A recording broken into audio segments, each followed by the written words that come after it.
So, how is everybody out there on the panel tonight? I had another great day at my job that I love, so I'm in a good mood again. Craziness. Absolute craziness. Jenny, how are you tonight? I'm just ducky poo. I didn't bleed to death or anything. So tell everybody real quick. Do you want to say it? No. Oh, okay. Anyways, never mind. It's not that big of a deal, but it was funny. No, but Ooh, and that blood went high. Ben knows, that's why I mentioned it. A lot of them. Yuhan, how are you, sir? Super duper. Super duper. We're just everybody's so positive today. I like it. What are you wearing on your hand?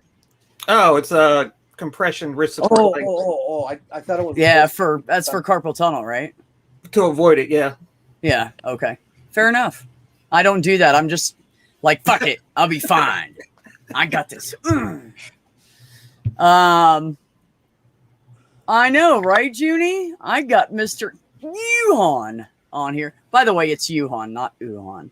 Just because Godless Engineer started it, apparently. Ben, how are you tonight? I had a great day. I've been working every day since Friday. And when I say working, I'm not getting paid. I am literally paying them $73,000. So for this year, so you could do their job. To go work, to go do someone's job at the hospital. I gotta know, how do you eat? I mean, how do you deal with living expenses? Well, he's in the Army. Yeah. And then I get a little bit of loans to cover some things because like the Army doesn't give as much money as I want for my living standards, but it's well, yeah. The gold cutlery and stuff's got to go. But this week, this whole month, sell that shit. The hospital I'm at lets students into the doctor's lounge, so I'm eating doctor's lounge food now. Shut the fuck up! Eat those donuts and croissants while you can, buddy. Yeah. Not every hospital's like that. So. I know what you do. You go in there, you find the carbs, and you look for meat. Yeah, I mean, I just eat whatever's there. I'm like, this is free. That's fine. Well, he's working ER, so meat shouldn't be a problem. I'm not in the ER. I'm on internal med. Oh, well, that shouldn't be a problem. But I have to go to the ER to admit people to the floor. So I just venture to the dungeon, and then I leave the dungeon. Did I not send that? Hold on. Ben, I have started wearing my mask everywhere again. Yeah, same. I mean, I really never stopped, though. Yeah, I never stopped either. Well, I mean, I work at a doctor's office, so we got to take them off for like 3 weeks. Now I have to wear them again. But the front office, the patients are all the way on one side, and then it's kind of long to the back. And then there's a big window back there, and I face the back. So I always take my mask off when I'm back there because I'm like 12, 13 feet away from everybody. And I'm vaccinated, and I've done my time. So it's official now. And yeah, so I'm just not stressed about it. If I walk by the patients, if I leave my little, area back there, I put a mask on. I was feeling so good today because so when I was talking to Jenna the last time we were on the stream, and I had said, I wonder if this guy that I have that I've been following for like 4 days on the floor, if he has polycystic kidney disease. I was like, I wonder if he does. Like, it very well might be, because I saw his CT and it was like, yeah, he has multiple cysts in his kidney and his liver. And when you have cysts in your kidney and your liver, that's like board's question, like obvious. This is probably PKD. And we got the renal report back today. And guess what? I was right. And I was like, yes. Win. Yeah. That's a win, buddy. Normally I don't. Just today. Tomorrow will be only different. today. What was that one post you said? Nurses say it all when they look at you like or they ask you if you're lost. Oh yeah. And then you realize you're just a third-year med student. Yeah, no, that's just like it's. If I had to pick a phrase for describing third-year medical school, it's "you seem lost," and that's just that's my description of this year. You seem lost. Yes, I am. I had some. I think they were lab techs they were in the hallway of the ED, and because I was going to go to the ED to admit somebody, and they all look at me as I'm walking around, and they're like, "Are you the cardiologist?" I'm like, "No, I'm not the cardiologist." No. Back up real fast. No, I'm not. But I think she sings really good. No, that's Cardi B. Different person. Oh, I'm sorry. Yeah. But I'm still Look, wondering. I don't even listen to that kind of music. I just pulled that name out of my ass. I don't even know how I thought of it. I don't even listen to. I'm still wondering who passed up the opportunity to refer to a renal specialist as a nephromancer. Why is it not nephromancy? Oh God. Why did they not do this? Nephromancer. That's I keep wanting amazing. to put say consulted nephromancer. Hey, you know what? This, You know what I did? there's Oh, go this ahead, Jenny. medical building that was built the last 20 years in Milwaukee, and it's an orthopedic hospital. Strictly, it's mostly a clinic more than a hospital, but they do some procedures there. But if you look at it from above, from the sky, it looks like a cross section of a human vertebrae. It's really kind of That's cool. Really? Oh, B, this is something that like Go ahead. Tell the story before I let this guy in. okay. But there's a concept How do you know I'm a guy? But there's a concept, and I don't know what cities have kind of started implementing this now. But I've seen certain places have had orthopedic urgent cares, like specifically orthopedic urgent cares pop up, so that Nice. people with like minor fractures and stuff can like don't have to go to the emergency department. They could just go to an orthopedic clinic and like see an orthopedic surgeon. Nice. Speaking of things popping up, I was about to tell you guys we went live. This month in New Mexico installed a new law, and the new law is that you can ask for assisted death when you're old and at end of life. And I think awesome. it's amazing. I love it. Yeah. Yeah. Oh, We really? actually had an older lady ask about it, and she said, I'm getting there, and I want to know now if, they just enacted this law. I found out. So what do you guys know about it? And we were like, well, we don't know anybody that does it yet, So we had the hospice guys come in from one of the home healthcare places, and our home healthcare guy came in, and his boss came in, who's over top of hospice as well. And we asked him, Dr. Higginbotham asked him about it, and he said, well, I didn't even know they made that a law yet. And I said, you guys might want to jump on that. Yeah, I was gonna say like hospice is gonna be the ones that are Jump on probably it gonna now. be Yeah, doing those. exactly. So I would imagine you have. they said, have the patient pay the bill in advance. oh, yeah, I think there would be prepayment required. Yes, Yeah. I agree. You know what, Jenny? Oh my God. So anyways, he That's said, you know what, you're getting kicked for that one. So he said, I don't think I've ever kicked Jenny before. I think she was due. So he said, It's not he said likely. that they do the hi Sandy. How do you say that? Carillion? Anyways, Corey Lion. Coralion. Okay. Corey like Lion.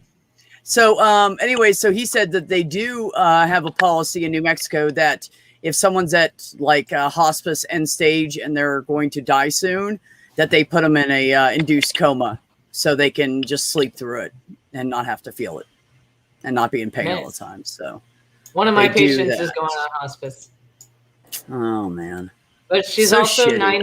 She's also 97. So I'm like, Oh, I you get know it. what? That's not Like too you've bad. lived a long time.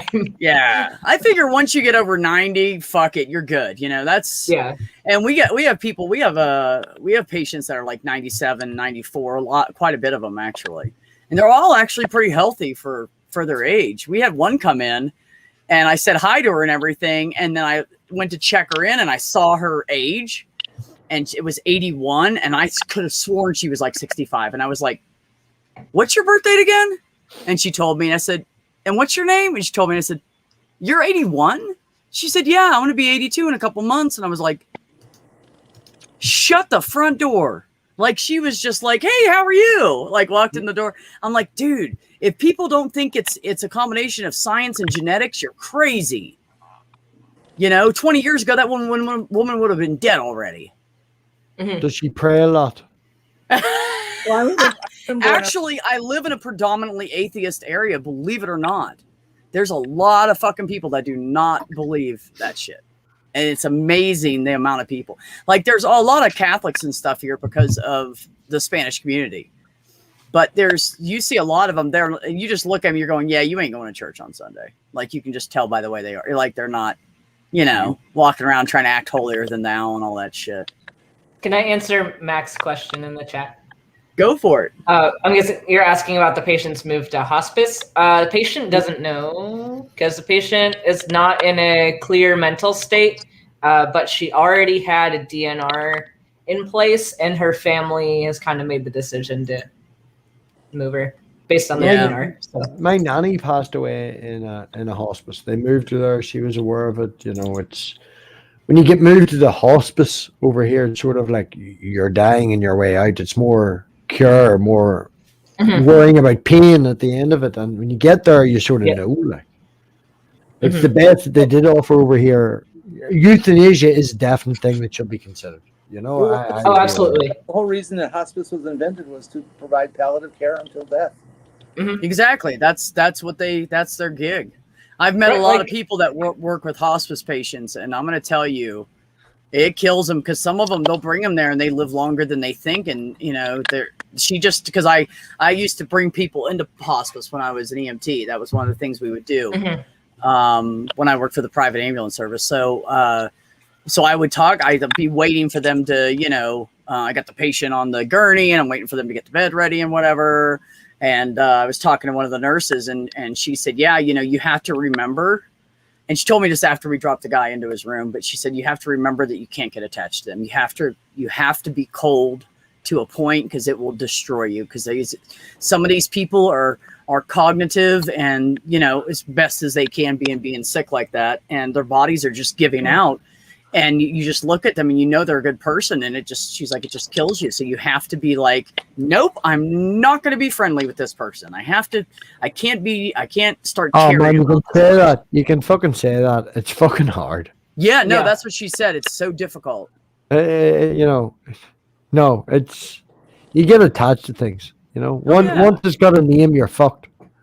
If it comes into the hospital named, you're I think that was something that was so hard about when I was watching the autopsy. It was because, like, when you're in an anatomy lab in school with cadavers, you know nothing about that person. You just know that there's their body, and that's it. But like the forensic autopsy, like they have a name, like they have a story, like so much more about them, and then you're seeing them dead.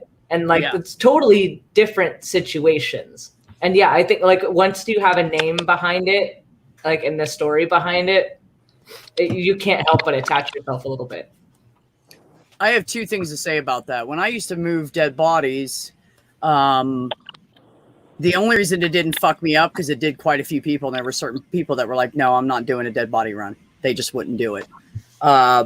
Was because I saw my mother and my sister dead. So, it kind of put a little shield around my heart kind of thing. So I was like, damn, poor dude. All right, let's take him. I felt bad for his family. Don't get me wrong. But I didn't feel bad for him anymore. Like, because he's dead. It's just flesh and bones and whatever fluids are left in him. That's all there is at that point. So I never really got like upset about the deaths, which most of them were just stupid shit. Heart attacks, guys sitting at McDonald's eating McDonald's. We only had like 2 deaths that were like old guys that just died. You know what I mean? Their bodies finally gave out. The other thing I want to say is Math Pig said, if you put a name on it, you're screwed. When I was growing up, no, you're right. You're absolutely right. So when I was growing up, because my mom didn't want us to get attached to the animals that were going to be butchered for our food, so we named them after food.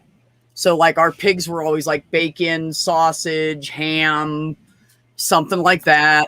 The cows were always like hamburger or steak or something like that. you know, and that's even like my mom had bought ducks because she got a couple of them, and then we ended up with some extra ones, and she was like, "Oh, we'll just slaughter them, you know, they're young, blah blah blah." She couldn't do it, so but I named one of them All Orange. I was like 7 years old. I named it All Orange. I don't even know where I heard Duck All Orange at, but it's stuck in my head. You were talking, man, about death and acceptance stuff. My auntie, which would be my father's sister, was very religious. Well, I wouldn't say very religious, but I wouldn't say culturally religious, and I wouldn't say fundamental. You know, sort of, we go to church regular. We follow this along, you know, and because of the minister that was in the local church after her father, which would be my grandfather, and my nanny, which would be her mother, it's Presbyterian, so it's 15 minutes about the person and 45 minutes you're all going to fucking hell. So she decided she didn't want that. So she decided that she wanted to die at home. She wanted to have that at home. And we had, like, my auntie's up the stairs. She's on her last legs. You know, everybody's rallying around to get to the house, you know, home care and stuff like that. Yeah. And they'd put her in the biggest bedroom. She's in a single bed. She can't wake up. She can't talk. She can't hear us. We know that she can't hear us. And beside her is a double bed with about 4 fucking under 6-year-olds jumping up and down and going buck mad. You know, that's how you go out, man. She wanted to go out surrounded by family, and as much as it was difficult for certain people and things like that, the kids didn't care. No, kids don't understand. No, and they're known of that. And that was a year ago. And when Elena, my daughter, if anyone doesn't know, when her grandfather, the father of her mother, died, and they were doing the same sort of thing, she was that used to it. They were having the prayer with the priest. He's in the front room. They're like, "What is she doing, Daddy?" And they're all saying bye-bye to Granda. So she ran up to the front door, which was 4 foot from the bedroom, and screamed, "Bye-bye, Granda!" With about 50 people all sitting there in front of the priest, and everybody was just like, "Oh, okay."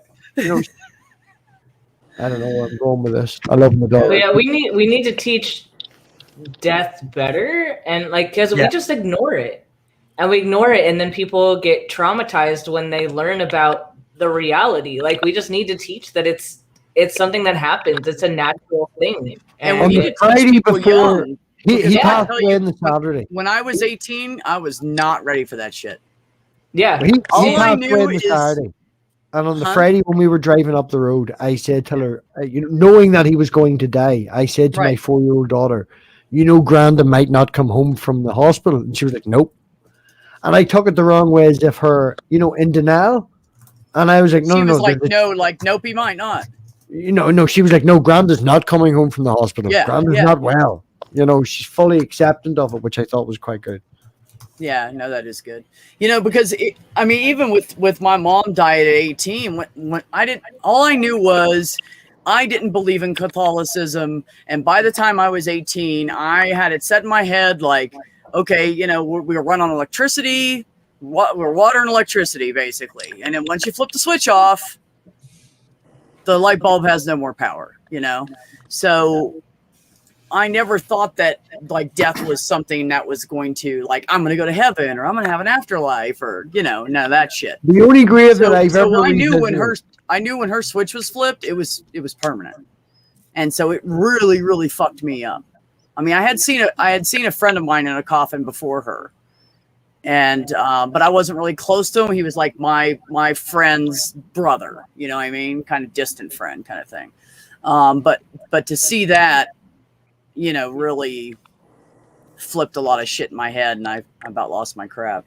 So, by the way, Clockwork Rex, yes, one of them was named Pork Chop. We called him Chop for short. Just wanted to throw that out. I have never revisited any grave, with the exception of my mother's father, after they've passed away, and only because I go with her, because it's not that she's been the one to look after it, but she feels an obligation to make sure that the grave has always got its tidy and this and all the rest of it. So, a certain amount of times, maybe 5 or 6 times over my life, I've went with her to help tidy it up, but I've never revisited a grave afterwards. Yeah, no, I've done it. I've gone to see whenever time I would go to visit my nephews in West Virginia, My mom and my sister are buried about 150 feet apart from each other. So I hate that graveyard. Just letting you know that right now. My auntie, But it just happened like that. So my sister got put in her ex-husband's family's plot because she didn't have a plot yet. We thought we had about 6 or 8 more months with her. So she got put in that plot. It just happened to be like right up the hill from where we had my mom buried. We had my mom buried under a tree, and they cut the fucking tree down, which pisses me off because she was a nature freak. You know, she loved nature. But yeah, no, we're echoing off of you, Math Pig. If you could turn it down just a hair. sorry. That's okay. So, yeah, when I drive into that graveyard, I feel my heart sink every time. My stomach gets in a knot, and I have to drive all the way to the back, and it's like a one-way, so you have to drive all the way around the edge to get to the back where they are. And then, hi. Hi. I'll put you on in just a second. Your volume's just a little bit high. So there's road goes right between the two graves. So I just park there and I go up and go see my sister, go down and see my mom, come back to the car, sit there miserable for about an hour. And then I suck it up and wipe my eyes and move on. So, hi, Corey. Hi. How are you? I'm good. How are you? I'm good. Anybody doesn't know, obviously, this is Corey. Right. Hi. Also, hi Marie in the chat. Oh, hi, Marie. Junie said you came in at a morbid moment, but it'll spark back up in a I'm second. waiting for it all to be happy again, We'll get there in a second. Junie said we buried 2 members of the family who died from COVID within the last month. Oh, shit, Junie. I didn't know it was 2. That's wow. Fuck, dude. It's pretty So tragic, sorry. but I don't know how the kids took it knowing it was a father and daughter of 12. Fuck. Oh, man. But you know what? Let's just pray it away. COVID's not real. Science is wrong. Trump is right. I mentioned Everything will earlier be about fine. Elena. These healthy 12-year-old, 3-year-old, 8-year-old Yeah, kids are we're- dying. It's our not real COVID. problem It's is just we're random death. When we Yeah, went to the COVID funeral, isn't- after we went to the funeral, Elena, I took over I didn't want her bothering her mother because her mother was doing the whole, everybody coming up to her and saying sorry for your loss and all that sort of thing. So I took Elena off to the garden of the church and we broke bark off the tree and looked for insects. And within about 45 minutes, I had a group of like 6 kids and one of them with a spider on their arm and teaching them all about insects. It's making it normal. It's not it's just something that happens. Death and taxes. Obviously, COVID's not real. The real thing we need to worry about is China taking over the United States. Okay? Absolutely. Biden's going to have them here any day now. Any Yeah. day now, he's going to bring the Chinese army in so they can invade and take over the United States. Yeah, China's big is enough. that? If they want to do it, they're just going to do it. China Well, has No, China's not going to do that because if Yeah. Russia has to choose, Russia will probably back us up because they're right there. You know what I'm saying? Your They- enemy of my they're too enemy is close. my friend. Huh? Well, everybody backing up against China. You know what I'm saying? Your enemy of my enemy is my friend. That's right. It's absolutely the way it is. Just like if Russia attacked us, China would be right there blowing them up with us. Oh, you double-faced motherfucker. You two-faced motherfucker. It's just the truth, dude. It's the truth. It's politics. No, Everybody's like, "Oh, we hate China. We hate Russia." That's not true. You know how much money every one of those. We all make money off of each other. None of us as a nation would survive without the other, and people don't even fucking realize that. Like that's why people like Trump go and kiss Putin's ass. Besides that, and he was trying to get the election rigged. Good job on that. Check. Checkmate. Yeah. China is out for China. China has a 5,000 plus year history. They play the long run game. Okay, they know that they're going to outlast the United States. They know that they're going to outlast the entire planet in terms of governmental structure and a people who will follow united. There's nothing we can do about it. It is so deeply ingrained in their soul that this is their rightful place to run the world. They will accomplish it. I just want to say, I want to make a comment back to this. I disagree with that, Kevin. I have been all over the United States in a truck, and almost all of the prejudice I have found all the way across the United States is towards black people. Now, you will find pockets that are against Asians and pockets of areas that are against Hispanics, but it's predominantly black people. I can just about guarantee you that. I've lived in a lot of cities. I've lived in like 9 different states. Except for where I'm at right now, and everybody here is just prejudiced against homeless people because we can't fucking stand them because they're all drug addicts and drunks, and they just steal shit and hurt people and attack people. If you had to spend But besides 24 hours that- a day sitting in a fucking alleyway, you'd probably want to be drunk or stoned as well. It's not true. There's so many shelters around here. They're fed every single day. There's churches around here that give food out every day, every single day. All they have to do is go from one place to the other, and they will get like not a sandwich, and they give out sandwiches and apples and stuff like that in a bag for breakfast, and they'll give them like a little juice or milk or something like that. But for lunches, they get like a platter full of food. They are shelters here. They can sleep in every single night. They have to be out by 10 a.m. and have to be back in for the doors to be locked by 5 p.m. They cannot be drunk. They can be on drugs. They cannot be drunk. Don't know why. They shoot up heroin in the bathrooms. Nobody does anything about it, but you can't be drunk. Yeah, it's the problem here is that, and luckily we don't have a lot of homeless, but we have quite a bit for the population of our city, which is about 85,000. But the problem is that they enable them because they give them so much. They give them everything. They can go and get clothes for free. They can get food for free. They're allowed to beg on the street corners. They have regulations, like they can't harass anybody. They can't verbally or physically attack anybody. Their sign can be no more than 2 feet by 2 feet big. Like, they have laws. And as long as they fall within those laws and they're not on private property or anything, they can do whatever they want. And so they have enabled them. And these people come up, and I know one guy, he's missing his arm because of a misdiagnosis. And he's in the process of suing one of the hospitals right now.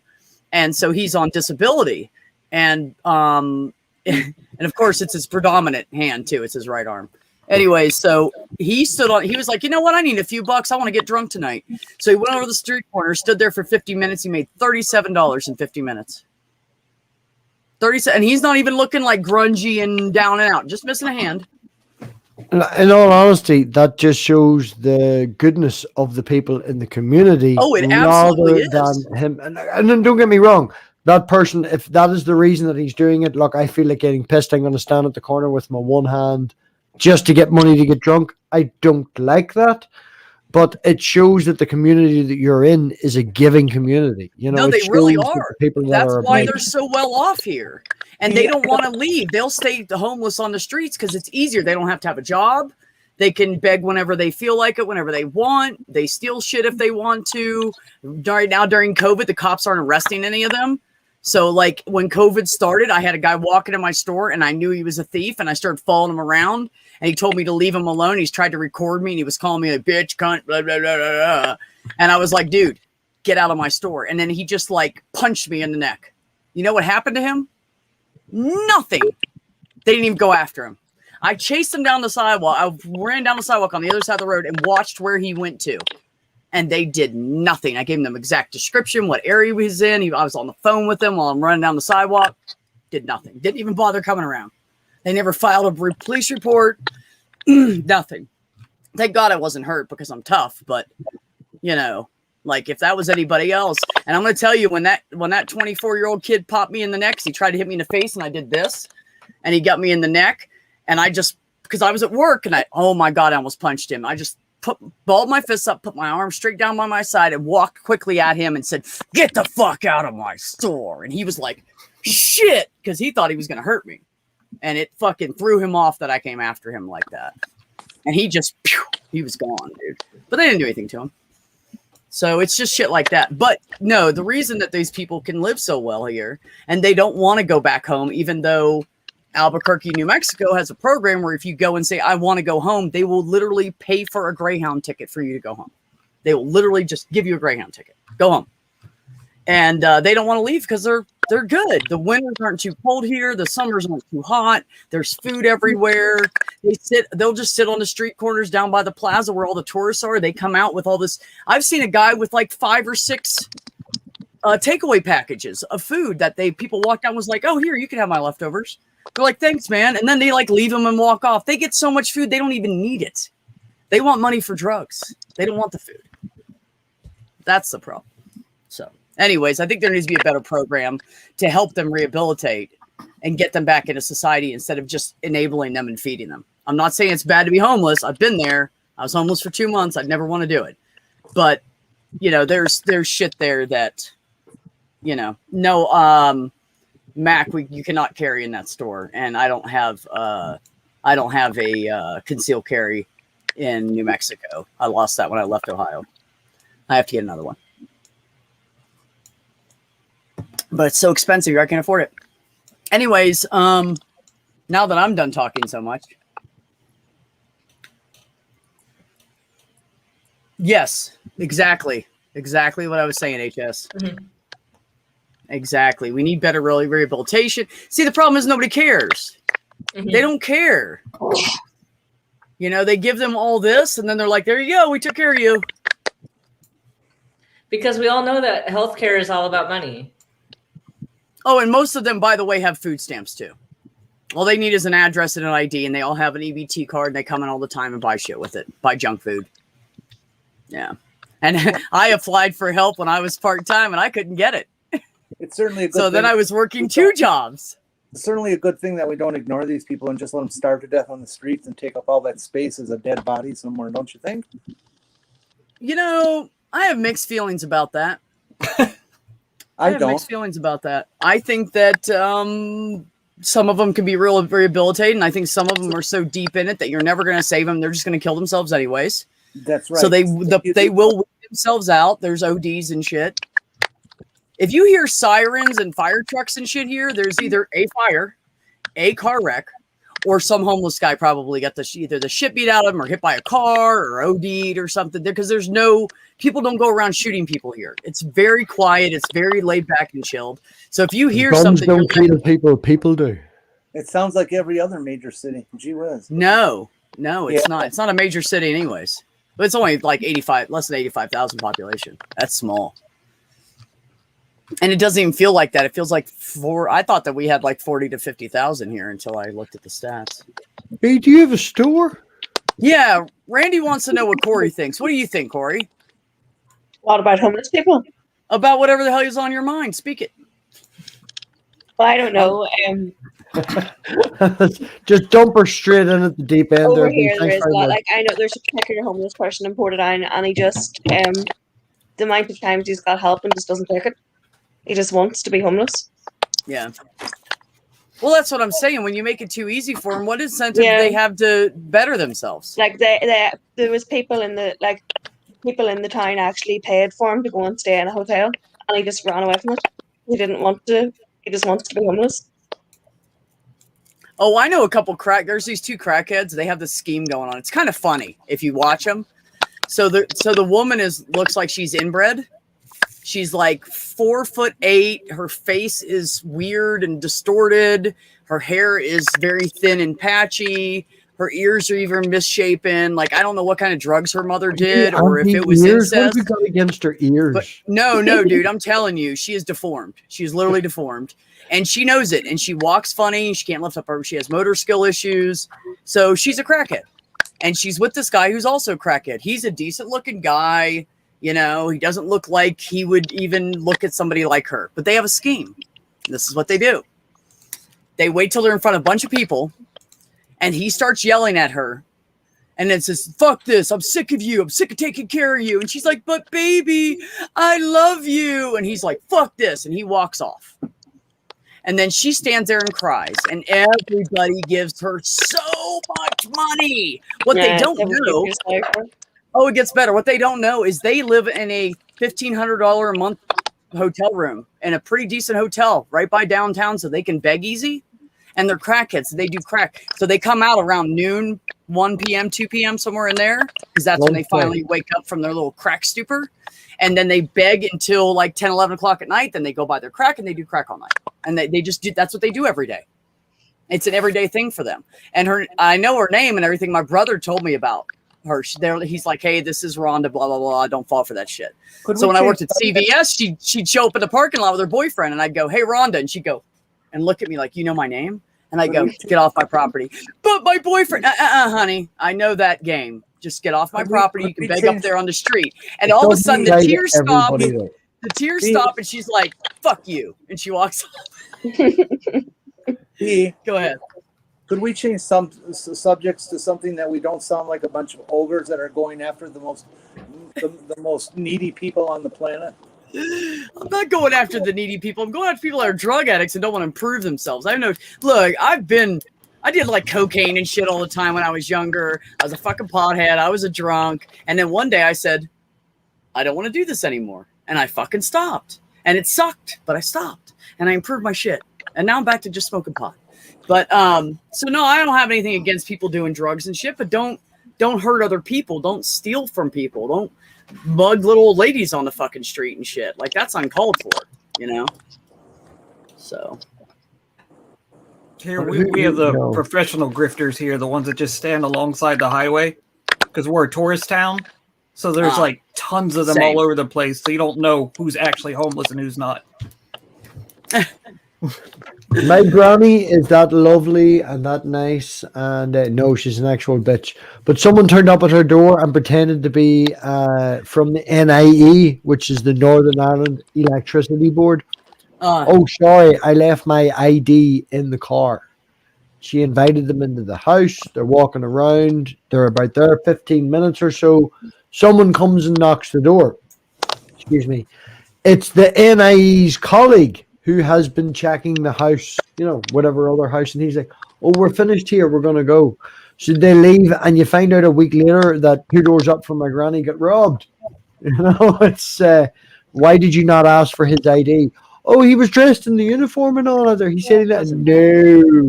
No.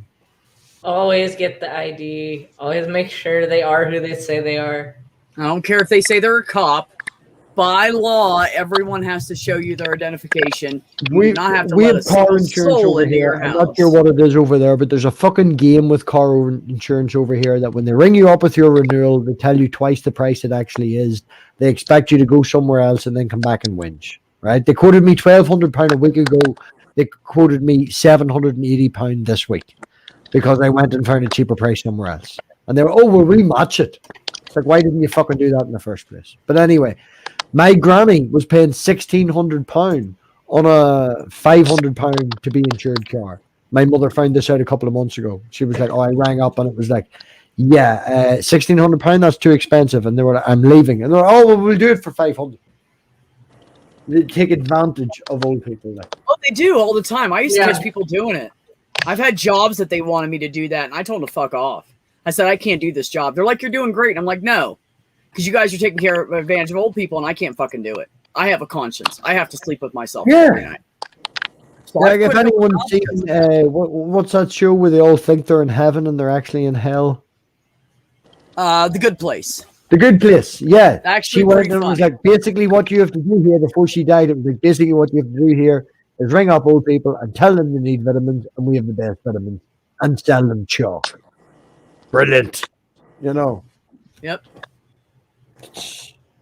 No, but my granny invited them into the fucking house and showed them the fucking house. Like, All that tells me is that the other people had more expensive shit in their house. Mm-hmm. yeah, she's got that old person smell in the house too. Like lots of old Art Deco. Yeah. You know? Everything's like musty, smelling like an old book or an old library. Right. All joking That's good aside, shit. family shit and all aside, you know, it's sometimes there's family grief and shit like that. Her son, my uncle, looks after this land that she has, and he wants it after she dies. And he turned up when she was in hospital and searched the house for the fucking deeds. And my granny, being fucked up and weird, had the deeds stuffed down the back of the sofa. So he didn't find them fucking deeds. She's also That's that weird that I fucking turned up one summer's day when it was really warm and she had brown paper bags under her armpits and she was like, "This is how we did it in the olden days, Robbie." It's like, "Today, Granny, we buy deodorant." You know? Yeah. Look at this stuff. It even like you can turn this and it comes out of the package. Oh yeah. Easy to use. Oh, I love my Granny. She's fucking mad. But I love her. That's good shit. That is good shit. Oh, she's ignorant as fuck. I opened the door one day. Now this is years ago, maybe 20, and I opened the front door because my mum was out the back and she was banging the front door back when she was healthy.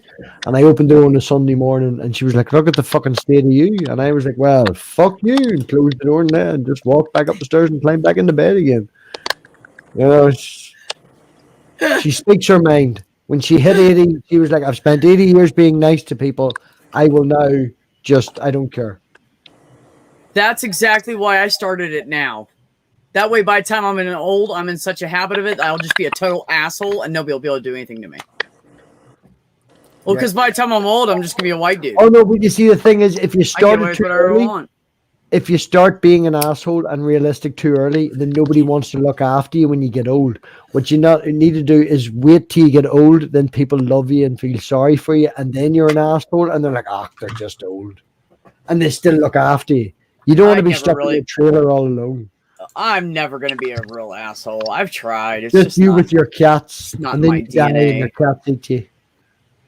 No, when I get older, I'm gonna get like 3 dogs that are like 20 pounds each, so I can still pick them up when I'm old, but they're big enough to actually bite somebody, and I'm just gonna let them roam around my yard. Stay off People my can't get over grass.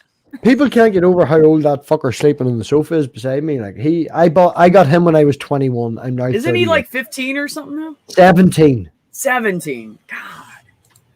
And Ah, Corey he must be introduced me to her. 17 though. Corey introduced her to her mother the other day, and she thought, what, she was 9, 10? Yeah. He really doesn't Wow. look 17. That's crazy. You know what it is? It's all that pot smoke he's inhaling. Me and Pat used to have a starve day. We used to do a Sunday starve day because you'd be up so late on the Saturday night, you basically skip Sunday. You're only awake for like a couple of hours. But he's healthy. He only eats when he needs to. I genuinely, no joking aside, buy a 15-kilo bag of dog food twice a year. That's it. He eats when he needs to. He'll eat the scraps of my food, you know. He's a fucking bin. Nice. Math the Pig Humanist- ASMR. Yeah, he's asking me to start up an ASMR channel. I don't know, man, you know. No, that's Mac said that.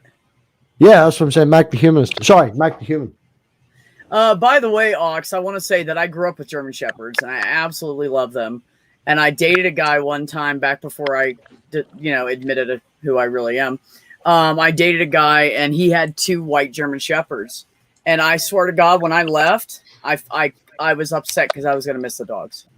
I had Pot and I had Marley up until Marley was 7. His father was a white German Shepherd. His father was like fucking 4 foot tall. And as much as you try and get, they're so overbred now. People have been overbreeding dogs no matter what country you go to. You know, The mutts actually live longer now? Pot's a Because fucking mongrel. Pot's a mongrel. Pot's a Jack Russell cross with a staff. See, exactly. There you go. There's my point. Because they're not overbred. That's what's wrong with pit bulls. Just so everybody knows, public service announcement. What's wrong with pit bulls is when you inbreed them too much, the vein in their head, there's a vein in their head that when they get angry, just like us, it pops up. And when they get too angry and they're inbred, it blows and makes them crazy. So don't buy a fucking inbred. Don't buy a pit bull from a breeder. Go get one that's mixed with something else. It doesn't matter. Just what do you call them dogs else. with a really flat nose? They're only about this big. They're small. Pugs? Pugs, right? I actually talked to a vet, and a vet told me that a pug is one of the only dogs. Now, when you have a dog under surgery or anything like that, you have to put it in anesthesia. You know, they can get human. And the way they do it with a dog is they do that thing up the nostril. And when a dog wakes up, they know that the dog's woke up, and because it's like panicking, because it's got 2 fucking tubes up its fucking nose. It's right. Intruding in how it breathes. The vet actually told me the pug doesn't, because the tubes actually force air down because of them being overbred so much. The Pugs is one of the only dogs that comes out of anesthesia that doesn't panic, because when it wakes up, it actually breathes better than when it does. Oh, with Jesus tubes on Christ. it, because its nose has been so crushed up the front. Like. So we And finally even with found an Marley. animal that benefits by having plastic straws up its nose. Marley Yeah. was the dog that I had. You seen Marley B? Yeah, the big German Shepherd I had. Yeah. Yeah, right. Now, he lasted 7 years, and the last year and a half of his life, I did drag it out. I was trying this, that, and the other to try and save him or whatever, Yeah, but of course. he had 5 years of optimum life. And I went out of my way to try and find as mix of a German Shepherd that I could. His mother was a long-haired black and tan, and his dad was actually a white, what they call an American Shepherd, one of the bigger ones. And it was this family breeds this, and this family breeds this. It's like a family thing. Yeah. But, this mummy ended up one weekend with this daddy, and they ended up with a litter of pups, and they were like, oh, for fuck's sake, we don't want this, because it's not this particular line or not this particular line. So we Hey. give them away for £80. B, can you share some- Unregistered, any of this. But the mother was there, the father was there, so we both got to see the parents, But it was like, look, Yeah. this is a litter we don't want, so we're giving it away cheap. Rather than £300, it's £80. They're mixed. And in saying that, Marley was the last one out of 6. When I arrived, that's all that was left. Hey, B, And even Yes, at Jenny. that point, he only lasted 6-7 years. His tail was kinked. It caused problems at his bum. It caused an infection, which then spread inside his intestines. Oh, It was shit. called anal fungulitis. I'm so saying that wrong. Damn. See, wash your ass, everybody. Goes Wash back to your what ass, Ben and I people. were Yeah, saying. yeah. Wash But your- it was a genetic thing. He was predispositioned to that because of the overbreeding, even though they were as far apart as I could find in this country. I said to Corey, if we ever get a German Shepherd again, I'm going to Europe. yeah, I'm go not get one from somewhere else, right? Go ahead, wider- Jenny. All right, Matt Pick. Jenny. oh, I get to talk now? Yeah, I finally got him to shut up. Go ahead. Can you share screens? Sure. Okay, I'll be right back. All right. Of course I can. I have the power. Hello, Wuhan. Hello. We haven't talked in a while. How are you? Super tired. Oh my God, Ox. What is it? It's only 10 o'clock there. Yeah, I don't sleep though. Oh, yeah, well, yeah.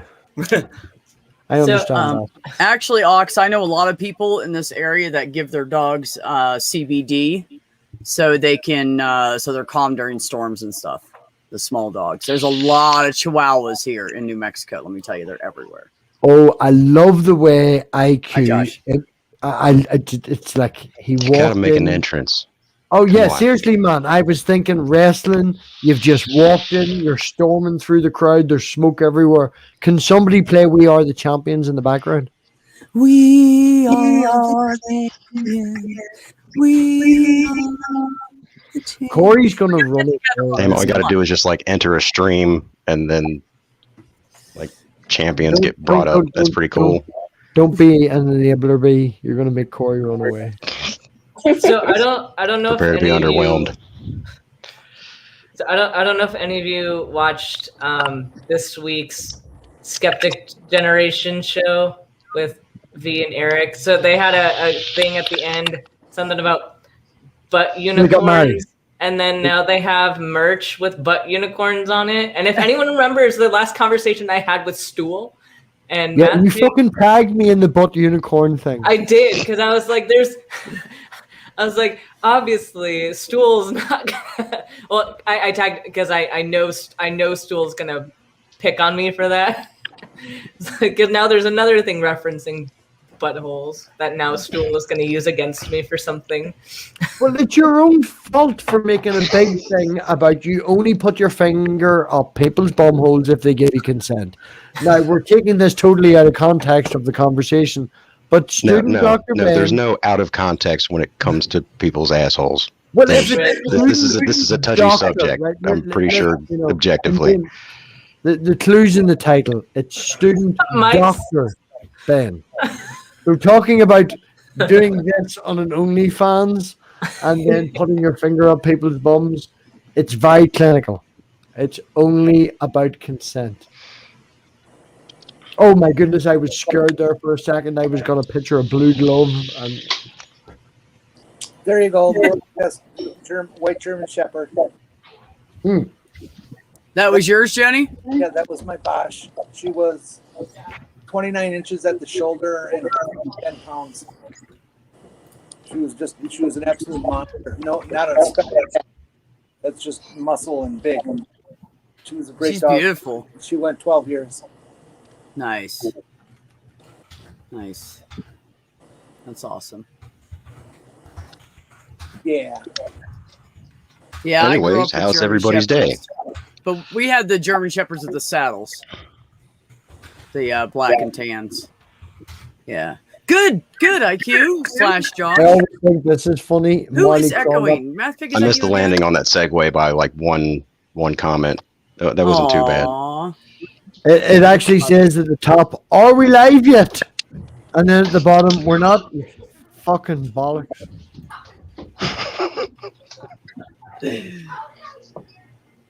Either way, Oh. fun times. Yeah, good times. What's been new, How Josh? are you doing? It's been absolutely insane. No, Titan, he doesn't. I have to shut him up sometimes. Part of your colon removed, and then you go through a divorce, and then just everything seems like it's crumbling. Then everything kind of comes together like it always does every other time you thought your life was over. Well, And, the last time we had a deep and meaningful talk was before the divorce. I assumed then that had happened, so that's a good thing. Well, technically, it's a separation right now. I guess at least legally, but things have been done. We are no longer together, though we do co-parent and still live together, which is really awkward. But it's not the first time I've adulted like level 99. So That was Marty. Oh, see, that's what mine looked like. That was Who's Marty when he echoing? was You're 15 killing years me. old. You gotta kill that we're talking echo. about IQ's dramatic, and I'm Well, I mean, we were talking Yeah. about divorces, then he shows a dog picture. I didn't know if that was like a rough reference or anything. no, we were talking about dogs Too before soon. you jumped in. No, anyway, Hey, have you not shit kicked happens. me yet? Shit happens to everybody, and you get through it. Math Pig and Josh, turn yourselves down just a little bit. All I gotta Or do is else, just take this damn it. microphone and like move it just slightly away from my face, and that Yeah, should do it. It's the difference. That's better, I don't thank have you. any idea how that. You both have that like on the edge of your voices because Well, it's because you were literally in my face because this microphone was like in my face, and that's your ear. So Do you like that? Hi, B. How are you doing, B? Does that sound good? hold on. I have something to say. Ben, how you doing up there? What? Like, what? Are you trying to test my mic or? No, I'm saying how you doing. You haven't Oh, I'm talked in fine. like 20 minutes. I thought I'd give you some. Oh floor yeah, time. I Talk for the last 20 minutes. there's some streams where I talk way too much, and so some streams when other people are talking, I want to share the floor too. So Yeah, I catch myself talking too much sometimes, but ADD, But it's also ADHD brain, it's just going. it's also your show. So Yeah, but I do it on Neil's sometimes too, and I'm like, yeah. I look around at the whole panel, and they're all looking, and I'm like, so enough about me. How are you guys? That makes me feel Fantastic. an awful lot better, B. Thank you very much, because I've taken over your stream like 6 times. I know, and I let you because I love you, but I will kick you, just so everybody knows. I will kick him out if he gets to be a Still pain in the waiting for ass. my food to get here because my Uber Eats guy decided to deliver to 2 other people first. So I'm waiting, but it's fine. I didn't kick him. He kicked himself. Don't even try that shit. Everybody knows you do it to me. Wait, I know, what? right? Content Conrad? creators like to talk all the time. That's why we do this. We want to fucking Exactly. talk. Like, picked a it's so much hobby more where fun we to shut up talk and listen, and though. people listen to us. Then shut up and listen, Josh. Can I ask you a question, Josh? Serious question. Hit me. Considering your stance and your moderator status and where you are and what you do and over this last 6 months to a year, what do you think what's going on with the ACA at the minute with Notes from Autumn and stuff like that, and Matt calling a 15-year-old child? I think people are gonna involve their personal politics no matter where the hell they are. And not a single one of us, including myself, is immune to this. Some people are better at keeping themselves professional. Others, they're in an activist organization. These are people who stand up for the shit that they believe in. If their views change, which that's the thing about the entire skeptical community, all of our beliefs are tentative. When we get new information in, old shit's out. Garbage. And we follow the facts. We follow whatever we feel is right. I guess that's what everybody's fucking doing, right? Just feeling what's right, because nobody really knows the answers. People get their personal opinions. They get their internal politics going with people. Emotions run high. And especially when this society starts going to shit, people start flipping out. And not to like blame anything on COVID or anything. It's just people get pushed to be dicks. And trying to go out there and make somebody's day just a little bit less terrible can prevent so much dickage. I guess that's the best way to put it. No, I appreciate that, man. Yeah. From a personal behind every mean comment and troll and everything out there is somebody hurting over something. Somebody got hurt and they're taking their aggressions out on you. Somewhere down the line. Touch that shit. In all honesty, man, before you started showing your face and all the rest of it, you shared with me School of Life and this, that, and the other. And I genuinely thought you were an awful lot younger and more idealistic than what you are. I'm 40, so I mean, whatever the hell I look like. You've got the love for fucking humans. When I get up off the couch, I'm looking around the floor like I just stepped on a bag of chips. So it's coming for you all. Get sleep injuries. Look, dude, I'm 50, and we're not even gonna ask Jenny how old she is, so don't try that crap on this stream. Fuck you. You are not fucking old. Okay, Age is fine. not She's a 58, contest. just so everybody knows. There we go. Ben, what did you, Ben? 27. That's all right. Corey's not the youngest. Age is a contest till you hit 21, Oh my and it's God. all downhill from there. Your My little snappy glove- gloves have. My little glove man is deflating. Aww. Do you want a trick? It's like a quickly What? aging white guy. Put sellotape over the top of a just put sellotape on, then pierce it with a hole, and then you can blow it up, and then you can put sellotape over the top of that again. Or I could just make a new glove man. Oh, That would be you need to keep easier. it- I feel I like have a you're whole just box. taking I mean, cast away and you know, just throwing it all to the side. Wilson! Ben did Trying to create get that rid one of in Wilson. about 30 seconds, so I think it would be faster for him to create a new one. Just make a new one. than Yeah. try to Oh, repair but there's the the old one. emotional attachment. It's like, how can you get rid of Winston? Winston! So like Aww. me and Corey, she's gonna break up with me tomorrow. It's been fun. It's because of this stream, I know. Everybody sing happy birthday to Von Rick. Are you ready? 1, 2, 3. Happy birthday. Happy Nobody birthday to you. There you go. Happy birthday Happy to you. birthday. Happy birthday, dear Von Rick. Happy birthday to you. And I think this is what many Whoopi more. Goldberg felt like in like the beginning of Sister. This is what Whoopi Goldberg felt like when she got a sister. No, in Sister Act, she was trying to get them all to go in sync, and they were like all over the fucking board. That and no, makes so much more sense than Whoopi Goldberg just wanted a sister. So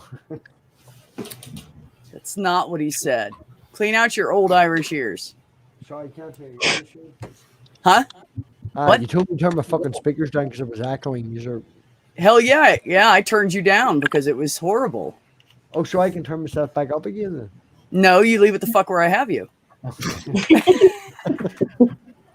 Because I got the power. Did you see my? You're still echoing a little bit. That's beautiful. Oh, dude, Black Album, best one ever. Is that for the Black Album? Corey bought me it for Christmas. Oh, is that based on the Black Album? Not Christmas. My birthday. You said Christmas. I did not. You did. No. So did. No, didn't. That's it. Relationship over. Stop trying to cause it domestic, all right? It's been going so well. Yeah, Oh she my bought me it God. for my birthday. So yeah. I don't even know how she puts up with you. She must be a very, very nice person. Oh, she's very tolerant. I guess so. Everyone has something that needs putting up with. Same. She even put up with my dog for 3 days when I went camping. Wow. She's a keeper. He didn't escape once That's not bad. while she looked after him. And the very first night that I brought him to her house after we went camping, he found a way out and escaped up the state. She's like, he stays for me. What's your problem? He's your dog. There you go, Ben. He stayed for me because Charlie and Freya wouldn't leave him alone. New rules. Thank you, Mice, for that. Mice is my favorite. The new one has to kill the. I know. I love You Mice. fucking heard his name. Can't heard his fucking name. Aw, baby. He's down in the living room sleeping. He fucking hears his name. You all right, Pod? What up?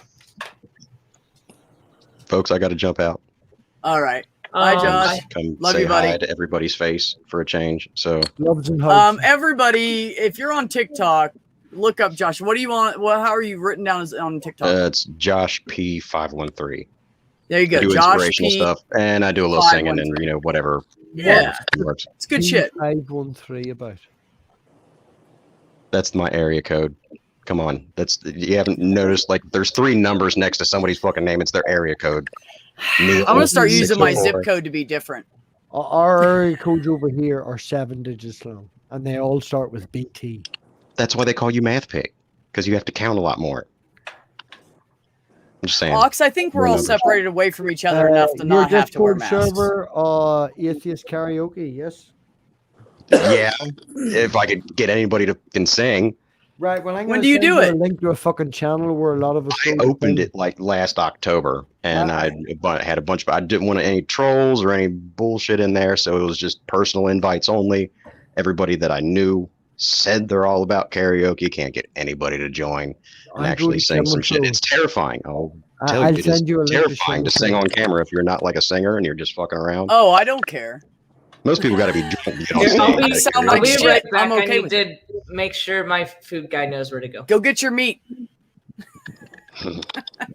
I'll send you a link to Math Pig singing. Von Rick says I use 169, but it's 13 squared. Josh, have a great night, buddy. It was good seeing you again. See you guys. Take care, man. Love you. Do you know why 2 didn't ask 3 out? I don't know why. Because it was 2 squared. I'm fucking hilarious. I'm wasting news people. Corey, Nope. Nope. Nope. No. I think I could top that one though.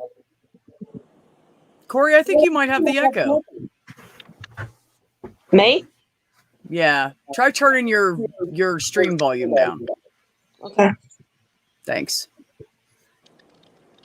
Just kidding. Uhan, go ahead. Why was 5 afraid of 6? Because 7, 8, 9. Yeah, she gets it. there you go. There you go. Speaking of 7 of 9, Oh, I know, right? damn. I'm gonna tell you, I would tear her up. Dissertation. No, it's not a dissertation. It was GCSE. It was like pick a celebrity and talk about them. It was like, I'm going to talk about Jerry Ryan because she damn hot. I was watching a lot of Voyager at that time. Yeah. And look at the look Lord Corey's giving me. It's like, you motherfucker. Oh yeah, she's done with you right now, man. Because nobody has a fantasy crush on some star. Yeah, nobody. Just you. Why is 77 better than 69, Ox? Because you get 8 more. Old joke. But a goodie. Really, that's the answer. Yeah, because you get 8 more. It seems very anticlimactic. Well, it's handy for women. I'm just saying. I have no issues. But I'm not allowed to talk about that because you shouted at me twice in this last week about that. So I'm not allowed to talk about that. You need to behave, young man. Here, what can I say? Jenny, What? how's your rehab going? It's all right. It's all right. Whatever. She's doing awesome, by the way. And she's losing weight, by the way. And she's feeling better, by the way. It's hot and sweaty and miserable these days. It's awful weather, and it's hard to go there. It's hard to come home. It's miserable. But yeah, I'm doing all right. If anybody is with having to go to rehab, just do it. Don't resist. Resistance is futile. Resistance is futile. Futile.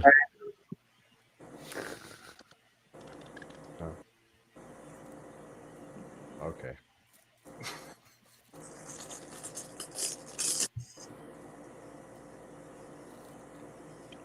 Who's got the horrible... I mean, I'm going to start kicking everybody. I can't take it anymore. Corey, mute when you're not talking, would you? Mathpig, quit turning yourself back up. Now you're overly loud again. I have literally done nothing. You're okay. You just put your face too close to the mic. Hey, B, how you doing? No. Hi, Robbie. How are you, buddy? Oh, that can we talk after the stream? I think all of us should talk just like this. Right. Well, we should work around the room and go 1, 2, 3, and then mute. Okay, I have a question. I have questions that I was going to use on my interview stuff, and I've never used them, so I'm going to use them tonight. Yuhan, if you were stuck on a desert island, who would be the one person you'd want stuck with you on there? Ooh. Does it have to Just be to a real? clarify, you do that the very first time that I bring my new girlfriend on stream, just to clarify. Okay, thank you very much, B. Well, I know Moving on. your answer is going to be, I'm going to skip it. No, I'm kidding. No, it can be any. There's not any offense to this. You're talking about survival, too. So it can be anybody.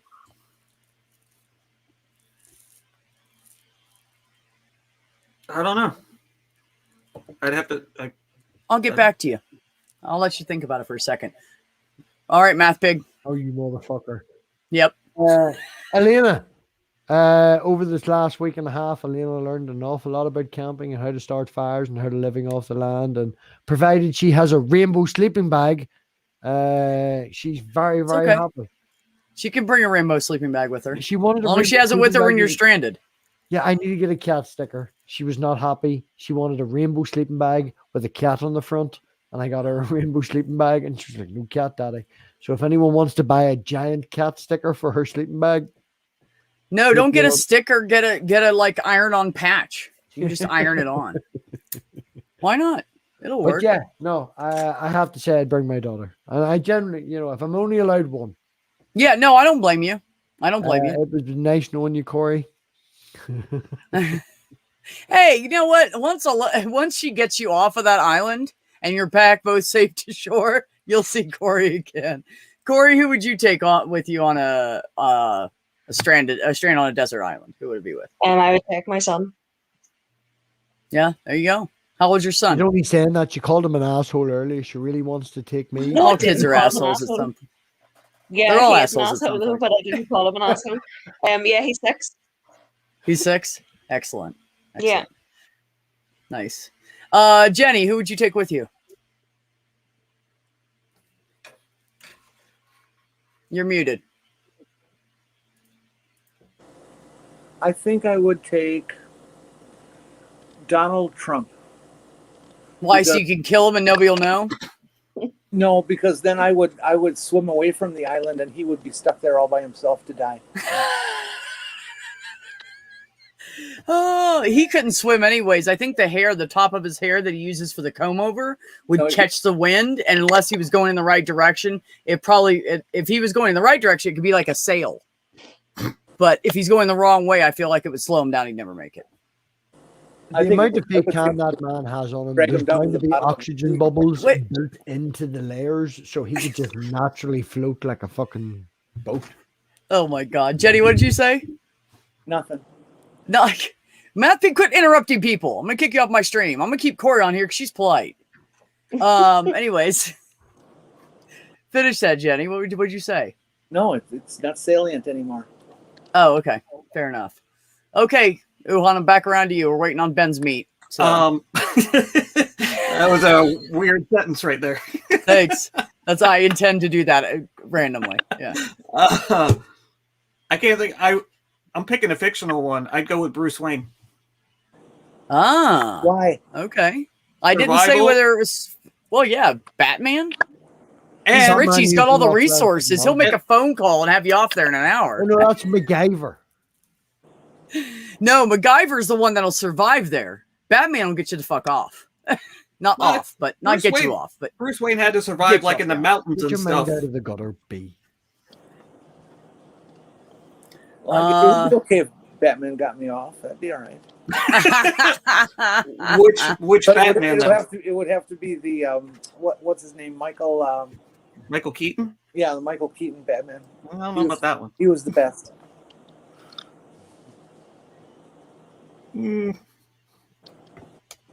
I'm Batman. I agree with that, Rex, but purely for hormonal reasons. Jennifer Lawrence is fucking sexy, Who's cute, Jennifer and Lawrence? tough. Yeah, she is. She is. Who's Jennifer She is. Lawrence? I would say she's delectable. Who's Jennifer Lawrence? She'd be Hunger like a good Games. snack. Good. Oh, yeah, absolutely. Hunger Games. Yeah, she's sexy as fuck. She's Yeah, got like see- that classy lady look, but at the same time, she looks kind of like I'm still 22. So that's good shit. When she wants, she has a mouth like a trucker. Oh, I'm sure. See, Mac the Human has it right. George Clooney's the Batman to go with. Oh, George Oh. Clooney as Batman, or just George Clooney as George not Clooney? movie. Well, that could go either way, but I meant if we're talking just Batman. Yeah, no, I meant Mac. Which one did he mean? Because Oh, that's George Clooney was a Batman. Yeah. Oh, But that particular movie, I thought went far too far. It was. Yeah. Uhan is making facial recognitions that means he agrees with me, but won't physically admit it on stream. But yeah, me and Uhan know Yeah. what we're talking about. There was extremes taken that were not needed. It was too comic. Yeah. So Ben, if you want to pause from eating or think about this for a minute, if you want, I asked the whole panel Oh, if okay. you were stranded on an island, who's one person you would take with you? Can be That is anybody a fictional hard or not. question. Oh, anybody at all. Okay. Yeah, anybody. If you don't say Phoebe, I'm telling her.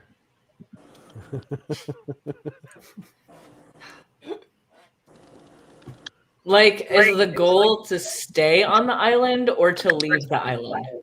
It's generally like a survival thing. But it can Okay. be someone like Yuhan said, Batman, because Batman would get me the fuck off the island. So That's you what I can- was. Yeah. Would you want to leave the island? It's peaceful. It's quiet. That's a saying. good point because, I mean, could be a hermit. But who would I? The thing though, if I was gonna hermit with another person, That's the question: is if you're stuck there, in case you can't get off, who are you going to be able to Being put a up with hermit all the another time? Person, oh, that takes a different context into it when you say hermit. I'm going to just mute and be quiet now. see, I don't have a significant other, so I'll go with you, Ben. Jenny, heal. well, I feel like this is hard. Because, like, I feel like anyone who I took, I would get sick of. Like I feel like you'd start, I don't know, you have some times when you'd like the person, but then ultimately you'd end up really hating the person because that's the only person you ever are around ever. But see, it's just like a Tons of nights is relationship, my just new like best living friend. with someone and dealing with somebody all the Yeah. time during COVID. You make sure you both have your separate places to hang Yeah. out, and then you'd be fine. Yeah, there's a common Yeah, area in the middle, Mhm. and then you both live separately. That's the key. And I think that marriages should Oh my do that. God, I think nice. you should have two wings in the house, and you have two bedrooms. You sleep together most of the time. Then once in a while, when one of you says, "You know what, I want to sleep alone tonight," the other one, somebody goes into the other room. I think that would be the ideal relationship. Then what makes you think the other person wouldn't get sick of you?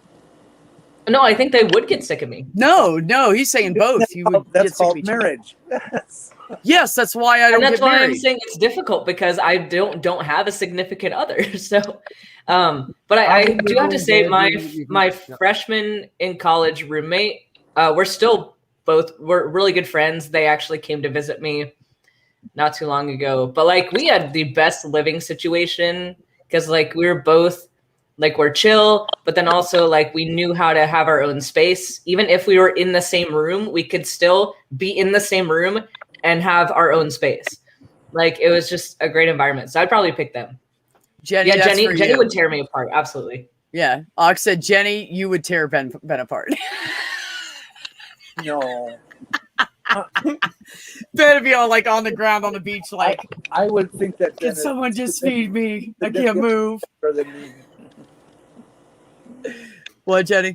I would think that Ben is significantly stronger than me. It's true. Could be. Well, you've been on estrogen for so long. And I'm old. I wasn't going to bring that part up. I don't think you're old. I mean, you're not young anymore, but you're not old. You're really close. Huh? That's because you're really close to my age. It's like I am that's not that close to something you. that an I old gave you a person few would say. years when I said your age earlier. Don't you start with me, young lady. Yes, Clockwork Rex, this is my side of the island, and you have your side kind of like a bed. Yeah. I missed that. You lied to the people. Huh? I missed that. You lied to the people about my age. Yes. I told everybody that you were 58. Well, add 10 years. Shh. All right, 9. Actually 8, but it'll be 9 in a moment.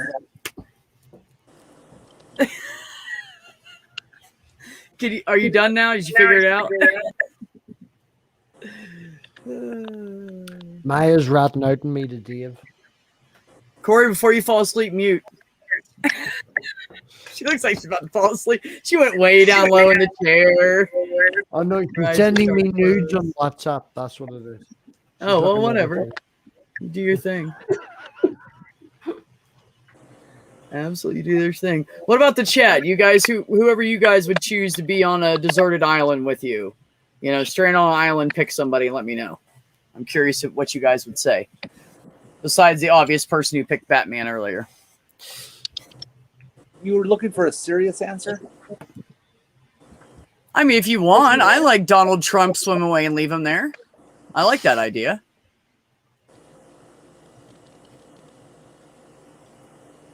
I don't think there's anything wrong with that at all.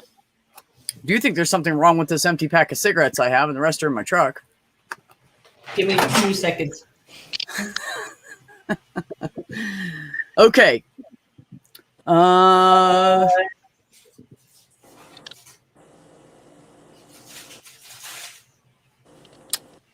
Yuhan, what's the one thing in this world you never want to have change? Music. Music. Like that's a really generic answer. Yeah, it really was. By music, do you mean modern music? You don't want it to disappear? No. You know that feeling you get when you're experiencing the music and not listening to it? Man, me and you would be so much fun. This is the reason why we don't get along, is because we're very similar. I do understand where you're coming from with the music. Yes. I make playlists and yeah, it's about the emotion and the physical feeling that you feel with the beat, with the bass, with the trebs. Yeah, I get where you're coming from. Like if there was a spiritual aspect to this world, it would be music. Mm-hmm. Sorry, Rex. I put it on Twitch by accident, not on here. I think it's more appropriate to say that it is music, and it is a spiritual existence on this world, and music is it. And there's nothing humans do that's more powerful than what music does to people. I mean, music can make people instantly cry. Mm-hmm. And that's not just with lyrics, just the sound, the notes, the combination. It's unbelievably powerful. Yeah. Hi, Titan and SPM. You guys carry on. I'll be right back.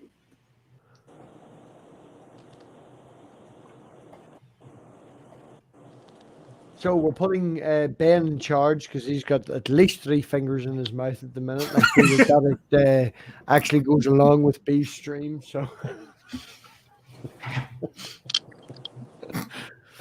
This is I'm eating Indian food in case Stool shows up. Oh, seriously? Are you fucking actually eating Indian food? I'm eating Indian food. I had to get up to get another naan because I didn't have enough. Do you like the garlic naan or plain? Mm-hmm.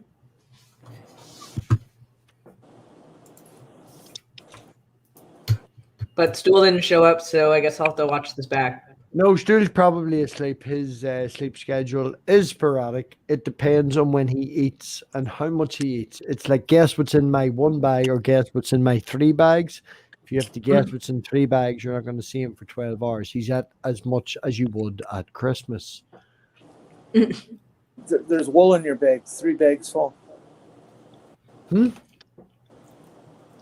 Never mind. No, I just generally didn't hear you, Jenny, because I've had to turn down because everyone keeps whinging at me because I'm echoing.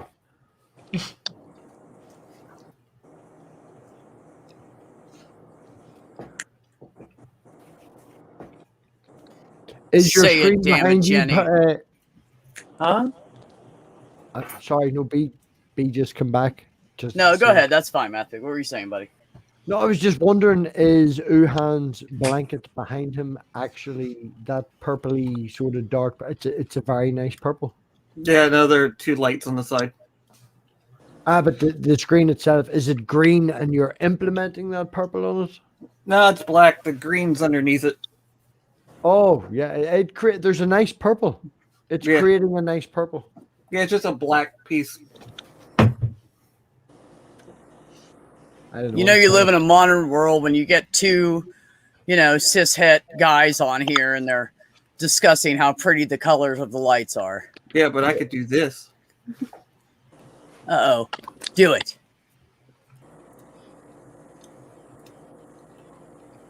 Ah. Smartphone app. Ah.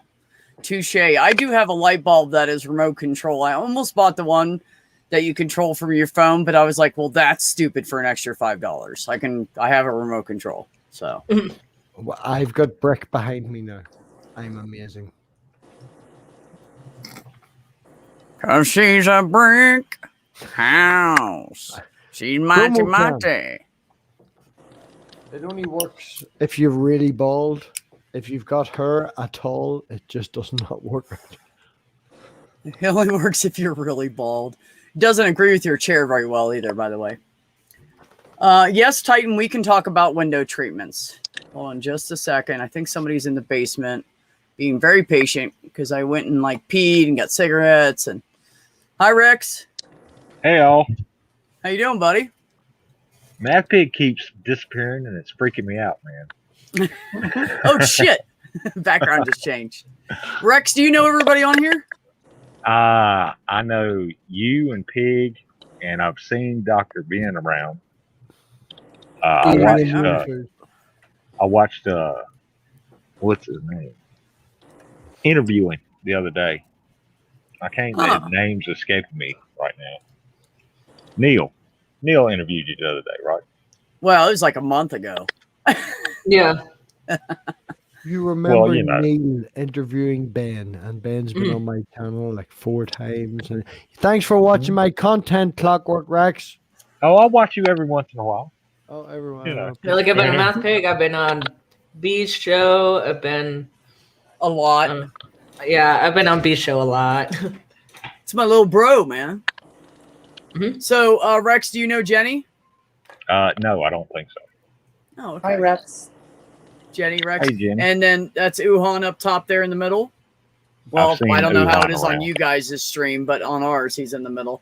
And then that is Corey over there, who is Math Pig's new, is it girlfriend or are you just putting up Crush. with him yeah, for right it's now? crush. Oh, girlfriend. Okay. Yeah, I didn't- she's stuck with me. Crush. Crush. Yeah. Rex, where does your name come from? Clockwork Rex. Well, Rex is my nickname in real life, so y'all can just call me Rex. And Clockwork is a reference to A Clockwork Orange, the movie in the book, Okay. Oh, because I love that shit. yeah. Crazy. You drink an but awful good. lot of milk. Do you at night, like, do you tape your eyes open or anything like that? Oh no, I don't have a band of droogs either, so there's Okay. that.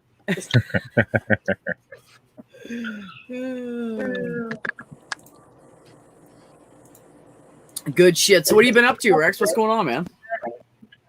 Just working, trying to not melt outside because it's been hot as shit up here. So What state are you in? I forgot. Virginia, Oh, that's right. That's right. That's right. You're on the west side, right? yeah, in the mountains. Yeah. Yeah. And it's not supposed to get this hot up here, but goddamn, it's been hot. Well, we've had a lot of rain, and all of our like cactus and everything are like blooming, and everything's got new growth. And we've had quite a bit of rain for where I live. So, yeah. So there's no climate change. I just want to throw that out there. Yeah, that's not a thing. Yeah, There's no That's not a climate thing. change, that's right. There's no COVID. There's no climate change, right? it's all. I It's don't all. exist. And It's just so all you a guys science. know, I got just in case I didn't tell you, I got a shot in both arms. So that way I have 5G in both directions. Or if I get the magnetism, I can just stick tools on me as I'm working Do you know? and Oh, just yeah, keep they're going right and there, just yeah. swap them out. I'm going Yeah. next week for my second injection, and I might actually ask for it in my right arm because I got my last one in the left. Just that There you bragging go. on- That's what I did. Well, when I got my first one, my I had arm to get them both was in my left. shit. We got an And I- option. Well, What- I what, get Rex? my next one. I said when I got my first one, I got it in my right arm, and my shoulder was sore as hell for like 3 days. And I'm going in for my next one, either next week or the week after. I'm not sure. I can't remember right now. Yeah, that's why I had them both in my left arm because my arm was used for like a day or two. So I had Blinky. I had something we call med student syndrome with my shots. So med student syndrome is when you know too much about medicine and you think you have everything. Oh yeah, it's like the makes person you that goes to WebMD and just like freaks out. Yeah. I've got So everything. I got my second shot, and it was in my left arm. And then a couple days later, I felt a swollen lymph node in my supraclavicular area, so like right above your collarbone. And in medical school, you learn that a lot of the time, supraclavicular lymphadenopathy is indicative of lymphoma. So I was like, oh no, I can't have lymphoma. And then I was like, wait, hold on. Like, I just got a shot in that arm and it's the COVID shot. Oh, fuck. I was like, man. that's You probably did not it, do but- that to yourself. I was like, oh, I have lymphoma. I get people calling. They actually have a couple of patients that will call in and say shit like that. And they're like, oh, this is what's wrong. And I read up about it. And I think I might have a tumor on my thyroid. You know, like, I'm like, what the fuck, dude? It's not a tumor. I Yeah, have see, the cancer. I have difference is- cancer. See, the difference is those people look stuff up without knowing anything. And the things that I think I'm dealing with, like things that I've studied that I know have correlations. It's just the context is different. And so Right. then I have to apply the context, like, okay, hold on. Because everything is about context, always. The doctor that knew too much. Yeah, it's a fun problem. And then I also don't follow my own advice, so there's that. I do want to say one thing serious for just a second. Ox, for anybody that got the J&J and might have more risk of getting COVID, the doctors are starting to suggest that they get a Moderna or Pfizer or something as a booster shot. Just so you know. Yeah. So you might have to get 3. No, just one shot. Oh, just one?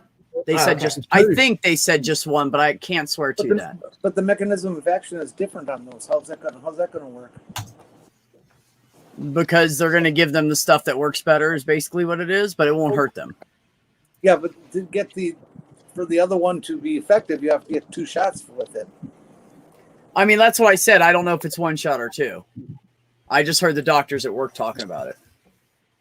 And they have a couple patients that are kind of high risk for COVID, so they're trying to get them to get everybody, all 3 of them, all 3 of the injection or types from all bases. Get Moderna and get Pfizer and get J&J. Bases covered.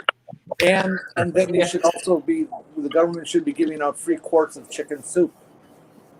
Oh, they're doing like lotteries and stuff everywhere. Like here, yeah. if you, so this is what if they you did. went to the local concert in Belfast tonight, the first 500 people got free injections. No, okay. Well, they didn't do that here. But what they are doing is they're doing incentives, right? So for like a month and a half, they did this incentive that anybody that has a New Mexico ID and gets vaccinated instantly gets $100, right? So then they stopped it. And so I got my first vax and I got my second vax. And guess what they started again this week? Motherfuckers. Damn it. Well, in North Carolina, they have this COVID vaccination lottery, and if you've been vaccinated, you can enter to win $1 million. Oh, I Yeah. could do with $1 million. I think there's a couple states doing a lottery like that. Don't pick at my spelling, not English pig. I wasn't trying to pick. The chat moved up when I went to click on Maya's. Yes, that is right. They are talking about it. There's no definitive anything yet. There's just certain patients that are at high risk that our doctors are suggesting and there's only like 3 or 4 of them right now that have severe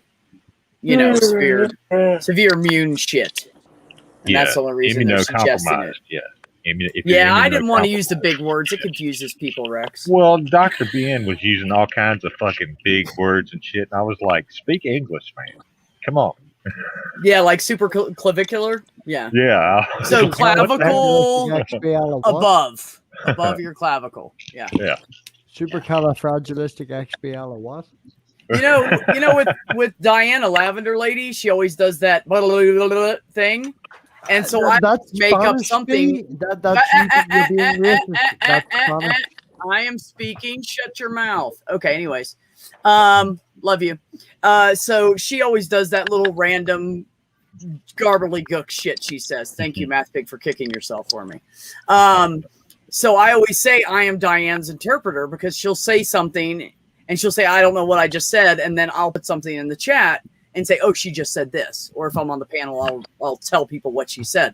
And it's something that goes in line. I usually try to make it funny and something that goes in line with the discussion, right? So I always call myself Lady Di's interpreter. So I'm Ben's interpreter as well. When he uses too big of words, I tell you guys the layman version if I know it. Yeah, I need you and Jenna because the last because what I don't know, Jenna knows. Yeah, it's true. I really need Jenna to be my nurse so she can like go in the patient's rooms with me, be like, okay, here's what actually was just said. Yeah. Also, Maya, it's definitely better to have a J&J than nothing at all. So for sure on that, J&J is still protecting. It's just that the percentages, the more studies they're doing, the percentages are dropping with the Delta variant. And what is the next one now? What do we have now? the Lambda variant. How did we skip? Lambda. How did we skip from D to L? I just want to know. Well, they Greek. skipped gamma, but if weird. we're going in the Greek alphabet. Oh, okay. Yeah. It's all Greek to me. So, We aren't seeing any deaths in the minor penis storm. But yeah, it's true. So I just ate Indian food for stool, and now I'm gonna pull a Phoebe because I have cheese and crackers, but they're not charcoal crackers. They're just Oh, thank regular God Ritz for ones. that. They're just regular Ritz ones. As but in since Phoebe is not GAWD. here, yeah, since Phoebe is not here, someone has to. So here I am.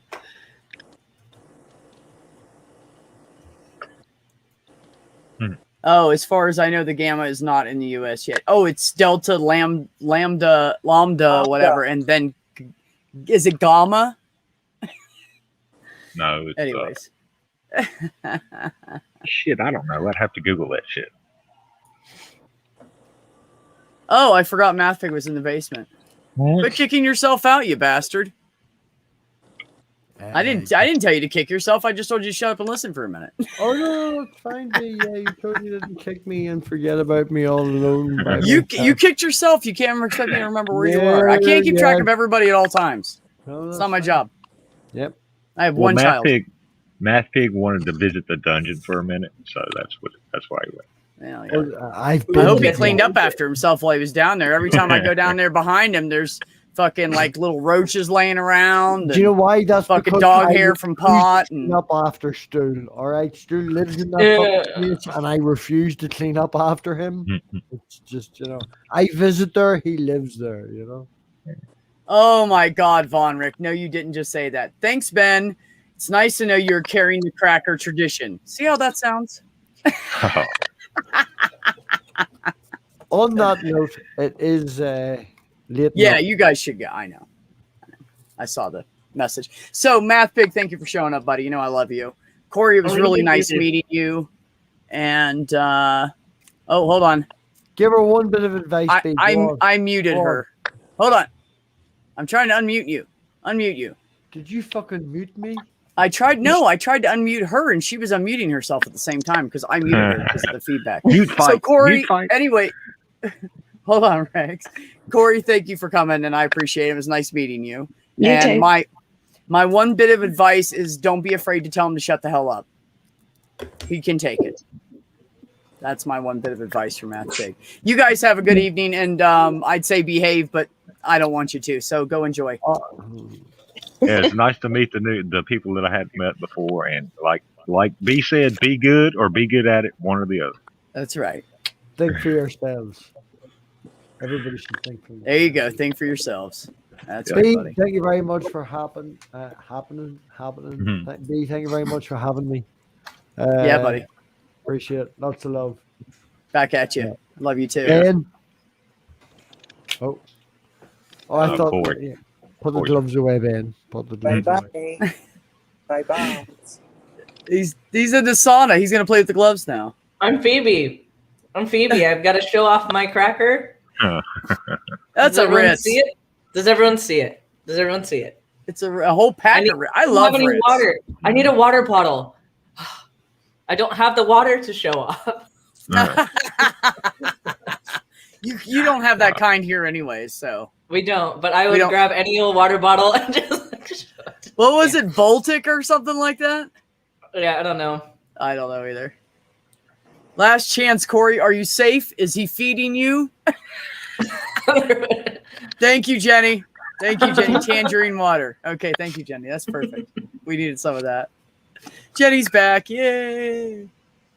I'm being Phoebe tonight.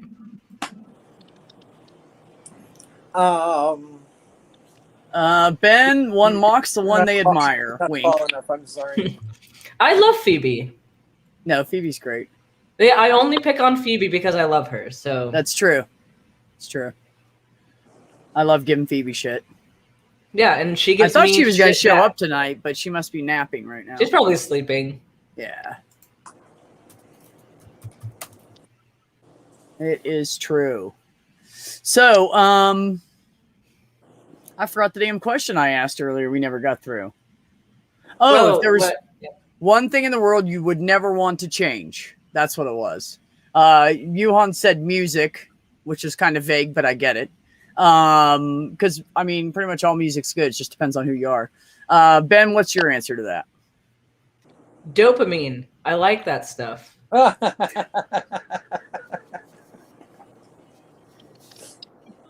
I don't even know what to do with you right now, man. Doctor answer. Standard doctor answer. There you go. My answer is great. Dopamine. Jenny, what's your answer to that? What's the one thing you've never want to have change? The climate. Oh. Depends on where you are, whether it's going to be better or worse. I'm just saying. Well, we'd have to move back about 50 years worth of climate, and that's where it should go back to and stay. You know, I remember I was talking to somebody about that the other day. I remember when I was a kid, and we lived. My mom transplanted us from Virginia to West Virginia, like I told you guys. So we grew up in the hills of West Virginia, and the hottest part of the summer was like 83. Like that was like, whoo, it's hot this summer. And it was usually like 78 to 80, I'm pretty sure. Because, you know, when you live on a farm, you keep track of the temperature, you know, for watering and animals and blah, blah, blah. But yeah, it never seem like it got above 85 ever. And now I have friends that live there still, and they're like, yeah, it's 100 degrees. And I'm like, 100? I wasn't like that before. Yeah. It's a fact. What about you, Rex? Beer. Don't ever change beer. I'm telling you. I mean, you're not don't even do improve on it? You're saying just don't get rid of beer. Don't ever change beer. Okay.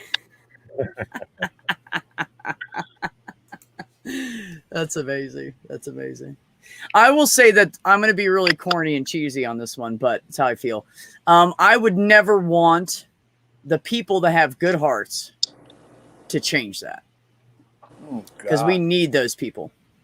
Oh, wait, let me go So tap my sappy. tree and get some sap out. Yeah, I was thinking the same thing. Oh, I told you it was going to be cheesy. I warned you. And as far as my island person, that's a really, really tough one, to be honest with you. I would want to say my son, but I think that would be kind of mean to him because he's like happy in a good relationship, about to get married. There's a little boy in the picture, you know. So I think that would be mean to him at this point to take him away from all that. So I would still instead be mean to my brother and take him along because between the two of us, we would just build a whole entire habitation. We'd have running water. We'd have electricity. Like we could just build the island and whatever's there, we could make it into something that would work. So we would survive and it would be a good time because he's really cool to hang out with. So that would be my shit. Cool. Yeah. Absolutely. Absolutely. Jenny, if you could do one thing or if you could do anything for one day, for one whole day, what would it be? Well, oh no, I've done that. I've done that for one whole day.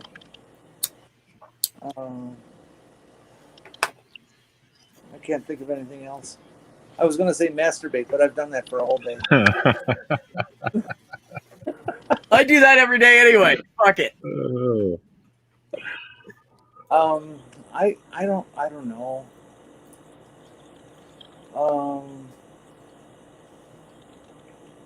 No repercussions from it. No. Eat chocolate. It's the whole That's day. it. You'd eat chocolate all day? 20, 30 pounds worth of chocolate, sure. Why don't you Truffle, change truffle. that and say get a free flight to Switzerland and just eat all the chocolate you want that's over there? Because the Because Swiss I and the don't care. Germans have really good Give me the chocolate. chocolate. I'll lay in the gutter and eat it. It's chocolate.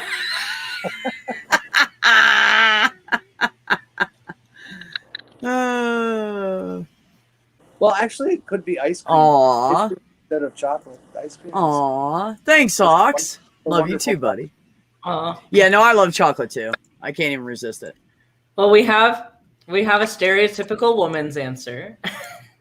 It's true. We do. We do. Okay, Rex, go. Drink beer. Oh wait, I do that anyway. Pick something interesting. Hang out with Batman. I mean, yeah, that would be cool to do for a whole day. But which Batman? We've already judged on this. You better pick the right the one. Michael now. Keaton, the Michael Keaton Batman. Because the Christian Bale Batman would just be weird. I'm Batman. I don't know about that now. All right, Yuhan, what you got? I would bring back the Vans Warp Tour for one day. The what? The Vans Warp Tour. Okay. It's a summer music festival by Vans, the shoe company. Oh, okay. It ended like in 2018, but it had been going on for like 30 some years. Really? Yeah, every summer. Never heard of that shit before in my life. Yeah. Huh. Go figure. Started with punk bands like NoFX and all that. Then it grew into having people like Coheed and Cambria and just. I remember NoFX. Yeah. Yeah. It's good shit. All right, Ben. I mean, you already got to be a doctor. Pick something good. I missed the actual question because I was too busy being Phoebe. Oh, sorry. I didn't realize you were so concentrated on Phoebe. I said if you could do anything for one day, what would you want to do, or be, or whatever? Yeah, since I'm not allowed to pick anything with medicine. Nope. Because that would, of course, be redundant. It'd be redundant. This is true. There's so many things, but if I have to pick one thing, I would want to get like all my favorite people, and then also like all the world's best grapplers in Brazilian Jiu-Jitsu, and just have a giant open mat in Brazil and just roll, like to just train all day. It'd be great. Oh, for a second I thought he was going for street fight. Yeah. Just a giant open mat training session with like the best people in the sport, like from all over the world. Get all of them in one room. I was hoping. And then all the people that I train with that I like, so like all my friends, and then we all get together and then we train. Yeah. Yuhan doesn't know what your hobby is. Oh yeah, I do Brazilian Jiu-Jitsu. Okay, that makes more sense. Yeah, I thought that's why I filled that hole. I was waiting for this, setting up for this giant, massive street fight. No, it's literally just Brazilian Jiu-Jitsu. That's it. Why doesn't Brazilian Jiu-Jitsu have a Brazilian name? Because it started off from judo. It's like a branch off of judo.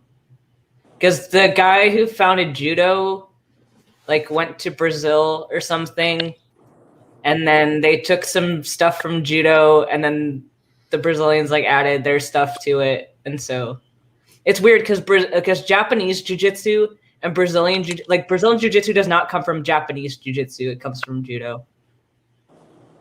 What's really the difference between like karate and jiu-jitsu and there's a lot of differences between them. Well, like the Brazilian's a little smoother than the Japanese one, though. To me, it's all beating the fuck out of people. Well, certain martial arts have focuses on like certain aspects of fighting, like striking versus grappling versus like there's the arts that are on the feet that do the strikey things like the punching and kicking. Like those are kind of a category of martial arts, and then you have the martial arts that are like only on the ground, so like only the floor stuff, and that's like Brazilian Jiu-Jitsu is pretty much the main one for only on the ground. And then there are those that are like getting people from the standing to the ground, and that's like judo, wrestling, those kinds of things. So you have arts that kind of fit within one of these categories or overlap these categories. And karate is like a standing that really doesn't. Some karate schools will try to say they practice stuff on the ground. They have no expertise on the ground. Like if they teach anything from the ground, they're teaching Brazilian Jiu-Jitsu most likely. So yeah, that's kind of the main difference is like what aspect of fighting they focus on. And somebody who's expert in kung fu can beat anyone up, right? No, not necessarily. I have. Okay, so skepticism for me first hit when I started martial arts because, and I'm going to anger a lot of people because I have some opinions. But with martial arts, because I studied karate and I studied taekwondo, and I primarily did those for like stunt fighting because I used to be an actor and I used to teach like stage combat and things, and they're great for stage and like they're great for sport. But then there's a lot to certain traditional martial arts that just doesn't work because when they teach it, you're teaching it more as an art and you're not pressure testing it. Like if you're gonna know how to use something, you because your brain shuts off when you go into a stressful situation. You don't know if you can do something unless you can do it under a stressful situation, and you have to be able to know how to use something when someone else is fighting back with resistance, when they're trying to not let you do it, and when they're trying to fight back with something else, like when they're not coming at you with something predictable. So like, does your technique work against people who are not doing what you want them to do? And it's like fighting is a lot more, like it's a lot less perfect than people want it to be a lot of the time. So a lot of times you get these traditional arts that will like, you'll learn how to do a defense thing, but you only know how to defend if they punch you in this very specific way. Like, okay, cool. But number one, can you do that under pressure? And two, is your opponent going to do that exactly that way every time? Probably not. And so I'm not saying necessarily that these art forms aren't legitimate. It's just using a skeptical mindset, saying, how do I know these work? How do I pick the best tool to enter into a situation? And the only way you can know is by testing. So that's just where I'm skeptical of certain systems unless they can demonstrate that they've tested it.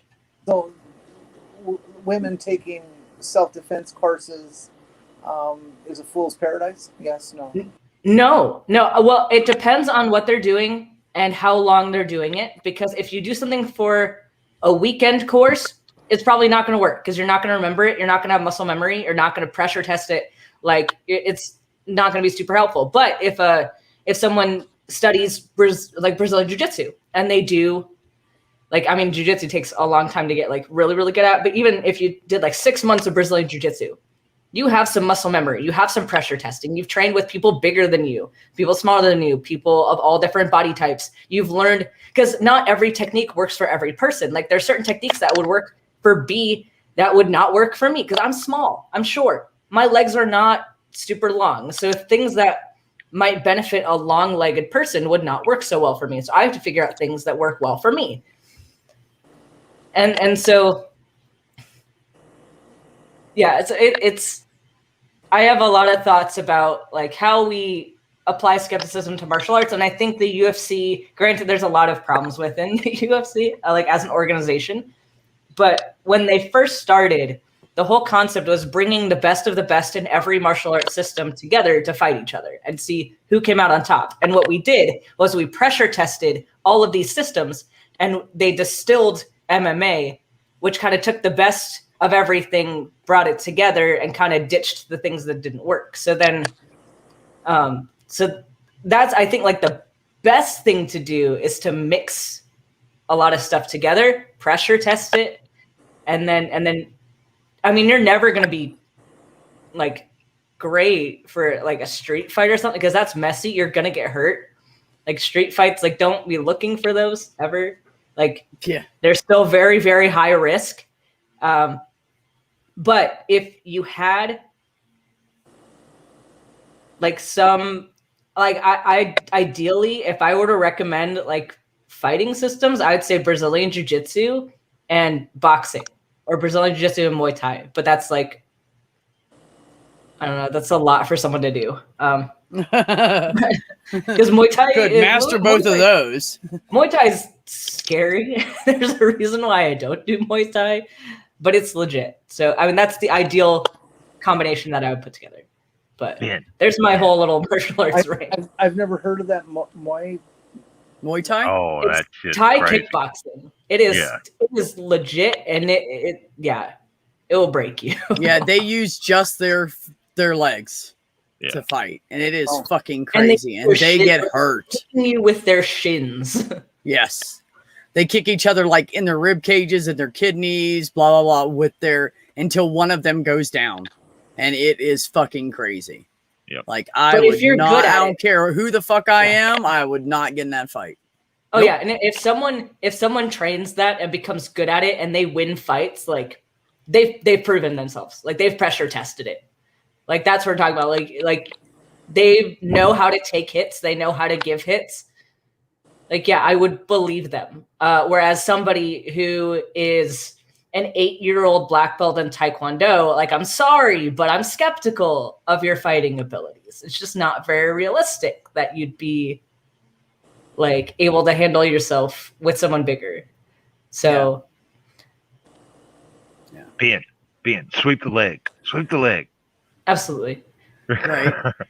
And that's not to say that you can't do the sport, like martial arts, like for sport or for like a hobby or like for tradition or things. I just don't think that, like, because I know people from traditional martial arts who will like to be overly confident and tell people that they can take them in a fight. Like, no, stop it. You're gonna get hurt.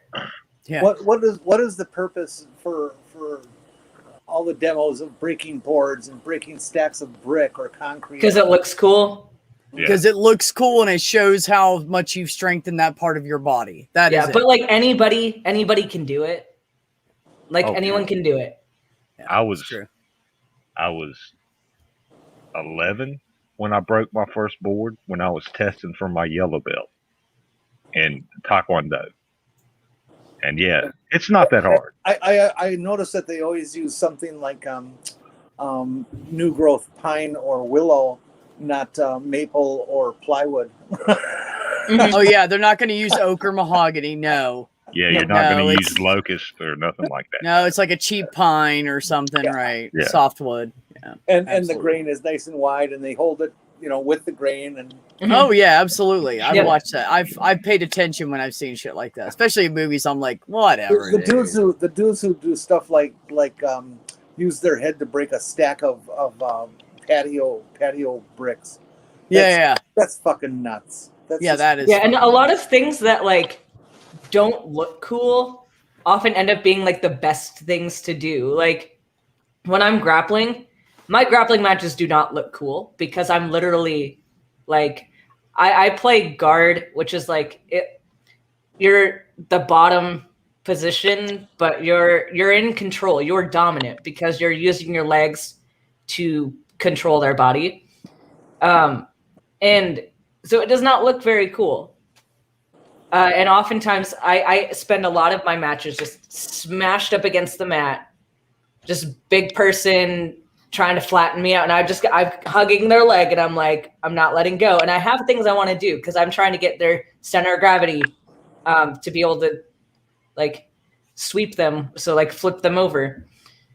And like, it does not look cool at all. Cause I'll spend minutes just like reaching for something very specific. Like I'm just trying to grab their pant leg and like, it does not look cool.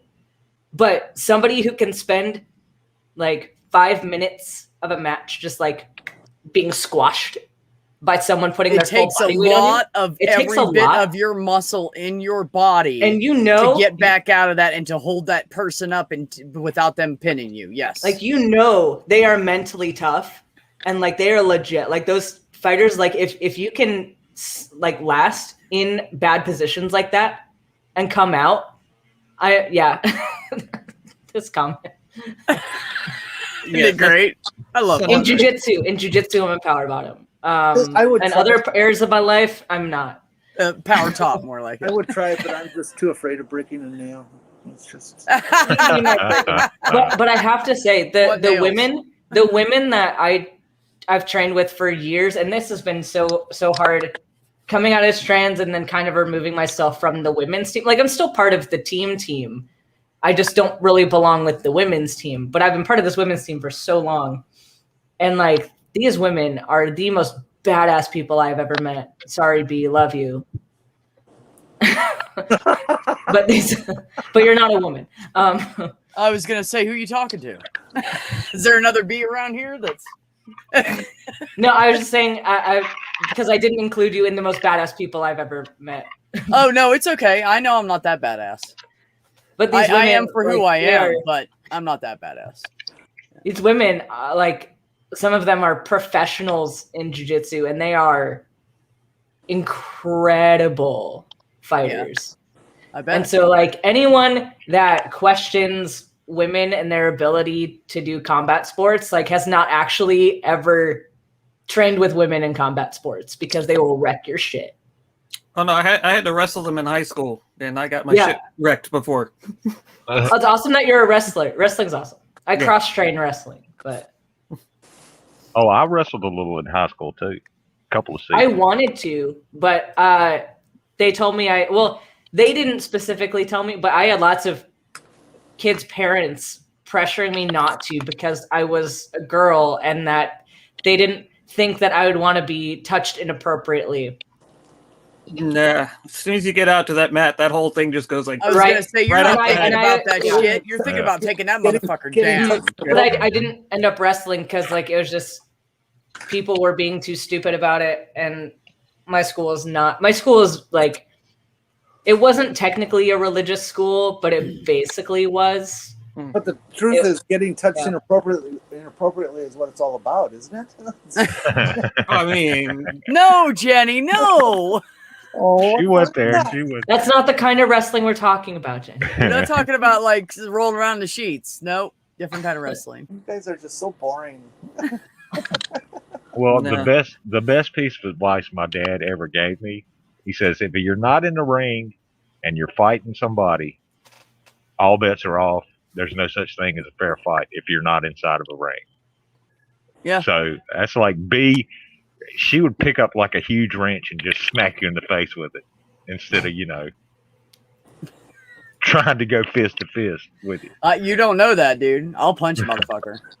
Oh, well, yeah, but I don't punch because I broke my fingers doing that one time. So I open palm if I have to now. Well, but I try not to have to. There is one move I will say is pretty good if you're a smaller woman going against a large man. You kick them in the nuts, and when they go, "Ooh," you grab them by the head, you slap their forehead off of your knee. Yeah, it's gonna hurt your fucking knee.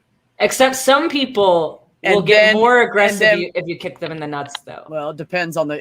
There's very. It few that can- depends. There's you very better few. do it right. You better do it right. But either way, it's not as reliable as like it can't be a crutch for everything because you might have people that Oh yeah, no, I'm First just saying time in general. In general, I Yeah. mean, there are guys that have been kicked in the nuts a lot, and they can fucking take it. It's true. yeah.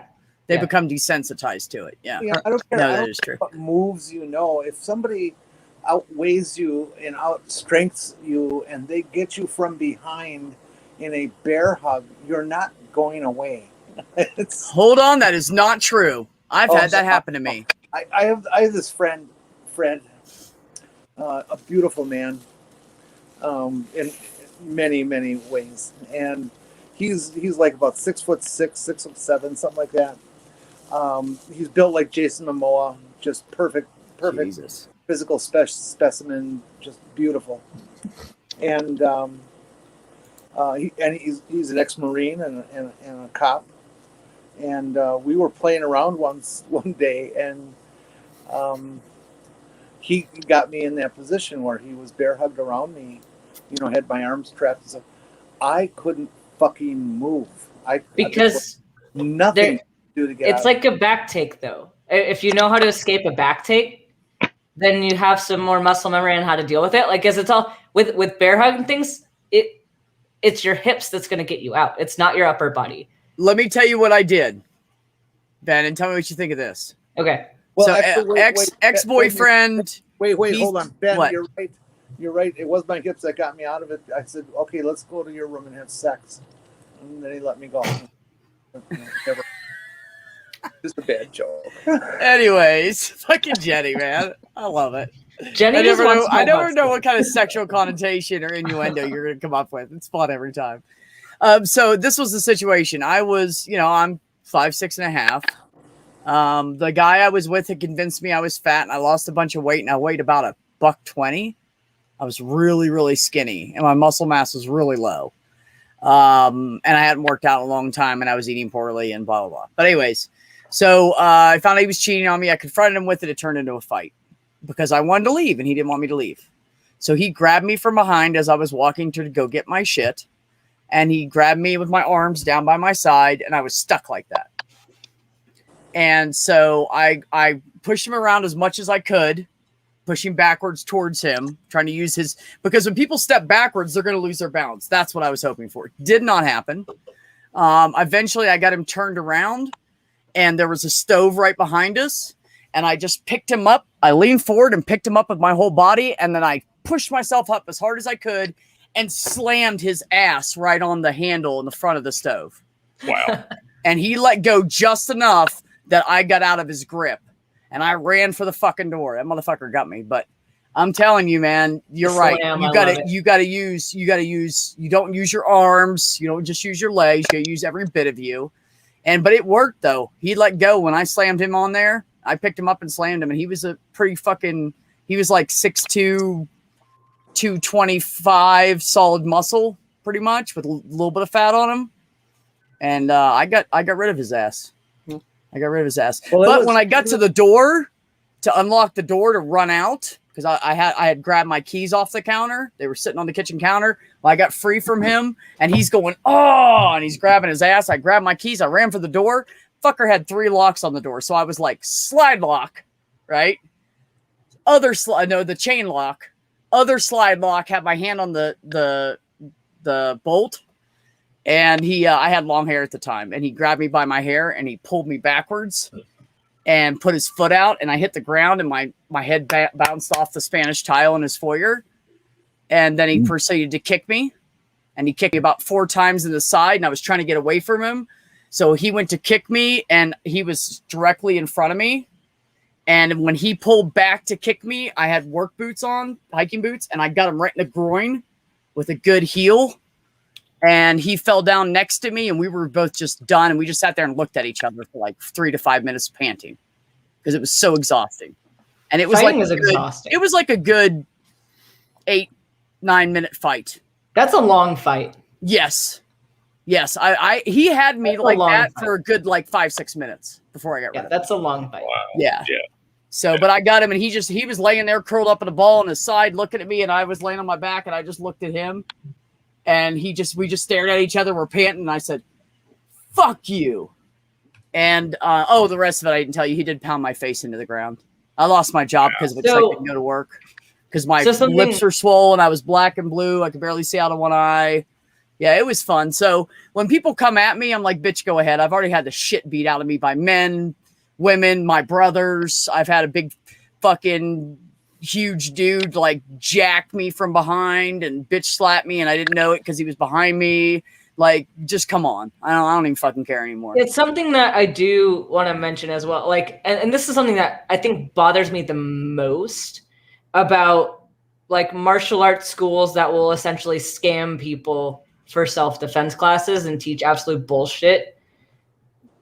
Like, one of the biggest things is when people teach like weapon self-defense, especially self-defense against a gun, because like that is such a dangerous situation. And like, there's so much bullshit people are spreading about how, here's how you can disarm somebody with a gun. No, you cannot. You cannot. Like, if somebody's pointing a gun at you, put your hands up and be like, okay. They have like they have like a moment where they can kill you. Whereas you, in order to pull off your weird bullshit, it's going to take you a lot longer. Also, it's not pressure tested. You don't even know if you can do it. They have to be in the exact right position at the right time. The only way to combat a weapon is a weapon. Yep. Unfortunately. So, like, these people that are teaching people, like, weapon self-defense, bullshit. Run away. They're scamming you. Yeah. No, it's true. Similarly with knives. Knives are dangerous, too. But Ox, because you said that, I will finish that story. So I got away from him. He had to go to work 3 days later. He kept me captive at his house for 3 days. I'm not making this up. This really fucking happened to me. So I lost my job. Then he was going to lose his. His boss said, motherfucker, you either come to work now or you're gone. And this was in 1992. And he made like $23 an hour. He was a master electrician, construction guy. So he left. And I waited for 15 minutes. It was the hardest 15 minutes of my life to wait. And I grabbed all my shit and I threw it in a trash bag. I waited by the window. He didn't come back. I went out the door, got in my car, literally drove away like I stole it. Like I was driving like a fucking maniac to get out of that neighborhood. I went the back way out that I knew he never came through unless he had the dogs with him and he was taking them for a walk because there was nothing out there, and drove all the way around town, went right to my friend's house. He shows up a week later. He keeps calling her house, begging me to come back to him. Oh, I love you. I'm sorry. I love you. I'm sorry. And she kept saying, quit fucking calling, dickhead. Quit fucking calling, dickhead. So he showed up one day. And she went out to go after him because she was like, her and I were crazy about each other. And when I wasn't dating him, her and I were off and on together for like a year and a half at this point. And so she went to go after him. I said, no, I got it. And she's like, are you sure? And I said, no, I got it. My face is still black and blue. And I couldn't even go look for another job because nobody's going to hire me with big fat lips and half closed eye and shit still. So I walked outside and I said, what do you want? And he said, I love you. I want you to come back to me. I said, whatever, man. What do you want? What do you want? What do I have to do to get rid of you? And he said, no, I swear I love you, blah, blah, blah, blah, blah. Please come back to me. I said, get down on your knees and beg. And he did. He got down on his knees and he begged. So he's like this going, please, please, please, please. And I looked back at the house and I came back at him and I got a good uppercut on him because finally he was lower than me. And I uppercut the shit out of him. And he folded over backwards and his legs were bent like this. And he hit the ground and he rolled over and he went to get up. And during the fight, the original fight, he had insulted my mother because he found out that me and my friend Pam at the time, who I was staying with at this moment, he found out that we were lovers, but not when him and I were together. So he said when we were fighting, knowing that my mom had just died a couple years before, oh, was your mom a fucking dyke too? Ooh. So when he rolled over, I went over and I kicked him in the kidney really fucking hard. Oh. And I said, and that one's for my mother. Don't ever, ever come back here. And I never saw him again. I'd have kicked him in the throat and been like, no, there you go. No, dude, I know. No, I took karate. My brother's a 4th degree black belt. I know what that does. I know all the pressure points. I wasn't trying to kill him. Oh, well, he's going to suffer enough in his own life. I know how to kill someone. Fair enough. Throat, armpit, groin. I know the pressure points. Stop blood flow, motherfucker dead. Yeah. But no, I wasn't aiming for that. I wanted him to be in pain. I wanted him to hurt a little bit. And I wanted him to go, I wonder whatever happened to that dickhead. Boy, he was good looking too. Oh, he was built like fucking crazy. He was good looking and blah, blah, blah. And I started dating him and I was thinking, how's this guy single? I know now. Yeah. I know now. And he's a cheater and he's a beater and he's a piece of shit. So, yeah. Anyways, enough of that about that fun story. Just to make you feel better, Ox, don't be sad. I got him back. I got him back pretty good. So, Ox, I want to comment on that too real quick. A man never harms a woman. I hope that guy suffers a painful end when it happens. I'm sure he is because he's going to end up, his buddy even told him. And I don't know why his buddy didn't do anything, but his buddy said to him, you're a fucking asshole. And you're going to end up old and alone and you're going to die all by yourself because this is how you fucking treat people. You're a piece of shit. Just like me. And I'm going to tell you right now, you're not a piece of shit, Jenny. You're just too fucking picky. Just let it flow. Just fuck whoever you want, whoever's around. Anyways, so, and I believe that's probably what's going to happen to him too. So he's about 54, 55 right now. So if he's still alive, nobody's shot his fucking ass yet. But so no, it's all what you do with it. I just started over again and was fucking the shit out of a hot chick in Florida for 6 or 8 months after that until I moved on with my life. So fuck him. Right. I was better off. Yeah. So if I'm ever talking about jiu-jitsu and grappling with Jenny, I'm just going to I'm going to translate all the moves to sex positions because that would be perfect. We'll know exactly what you're talking about. So when I say close guard, it's actually missionary. Oh, nice. Nice. I like that. Yeah, that works. Yes, Ox, she is. Ox said, Jenny, you are a vessel of untapped knowledge. It's a fact. Missionary is the only position I've ever done personally. So. Oh my God, really? You've never had anybody bend you over and fuck you? No. Oh my God, that's fun. Well, at least for the top it is. I don't know about you guys. Well, I'm just not very experienced. I like it. Here it goes. No doggy style, no reverse cowgirl, no nothing like that. 69. No. Sit on my face? No. Nothing. No. Couch hugger? No. Okay. Huh. That actually makes me a little bit sad. Little carpet munching, but you know. That's, Oh, me and my ex did every fucking That's pretty- position. that's She was pretty standard. amazing. I fucked her in my truck one time. She came. I was driving through town, and we actually had split up. And she was dating this new chick that I couldn't fucking stand. By the way, they ended up splitting up, and she was a horrible fucking person. But nobody listens to me. So I was driving through, and I was like, "Hey, I'm driving right past you." And she's like, "Well, when are you gonna be down there?" And I'm like, "I'm gonna be like 45 minutes away from you." So she met me at a truck stop, and she always jumps on me every time I see her. It's a thing we do. She runs at me and jumps on me like a monkey and grabs me, and then I spin her around and we laugh. So that's what we do. So she did that and everything, and we walked inside and we got a drink, and she's like, "Show me your truck." And so we got up in my truck. We end up in the sleeper berth. The curtains closed. I'm fucking the shit out of her. And she did that nice little maneuver where they grab their ankles. That was fun. That was good. Yeah. I was sitting on the bed. Anyways, good times. Oh my god. God, I missed that one. Oh, she was amazing, dude. She was a yoga teacher, Rex. Oh, okay. She could Well, she was literally when she did that, her body was like flat against her legs. She could literally put her legs behind her head for like super fun. 30 minutes. Yeah. Oh yeah. Super fun. Oh yeah, and totally kinky and totally crazy in bed. It was great. Oh, here's a funny story, and then we'll stop talking about this, but I have to share this because this is funny. I just remembered. So I was kind of like teasing her, and I would see how far I could take things. You know what I mean? So one day I stopped at the store on the way home, and I bought a cat leash that was black with little studs on it, steel studs, and I bought a dog collar to match. And I took it out of the package and everything in the car, and I had it in just a bag. And I walked in, and she was just getting out of the shower, and I said, "Hey, babe." And she was like, "What's up?" And I just threw them on the bed. She looked at them, looked at me, jumped on the bed, grabbed the leash, and went like this and said, "Put it on me, put it on me." And I was like, "My God, you're meant for me." It was awesome. She was the best I've ever fucking had. Literally. I mean, I hate to say, I hope the current girl I'm seeing doesn't listen to that right now, but damn, she was wild. Woo! You know what you want to do? Anybody, look, I'm going to give you guys a bit of advice. There's people out there that, you just don't know who to hit on. And people always go after the crazy looking chicks. No.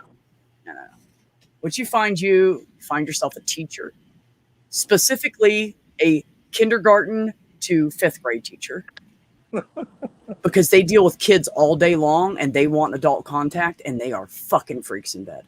I've slept with a few of them. They are freaky. One licked my ass when I did not ask her to. Like literally, they're freaks in bed. So if you want a really freaky woman, go find you a teacher that's sitting at the bar that's miserable. Fuck that chick. I'm telling you. It's usually the shy, quiet ones that are Exactly. like the most Yes. kinky. Yes, Oh, they yeah. will get crazy. I mean, I was dating a 2nd grade teacher, and I was like, wow, you are at a level I am not ready for right now. Mm. I just came out of the closet. She was like the first above and person I beyond. dated, and she was like 15 years in, and I was, they were teasing me, "Look at the baby dyke." Gosh. Yeah, the whole community was, "Oh, look at the baby dyke," and I was like, Jesus fucking Christ.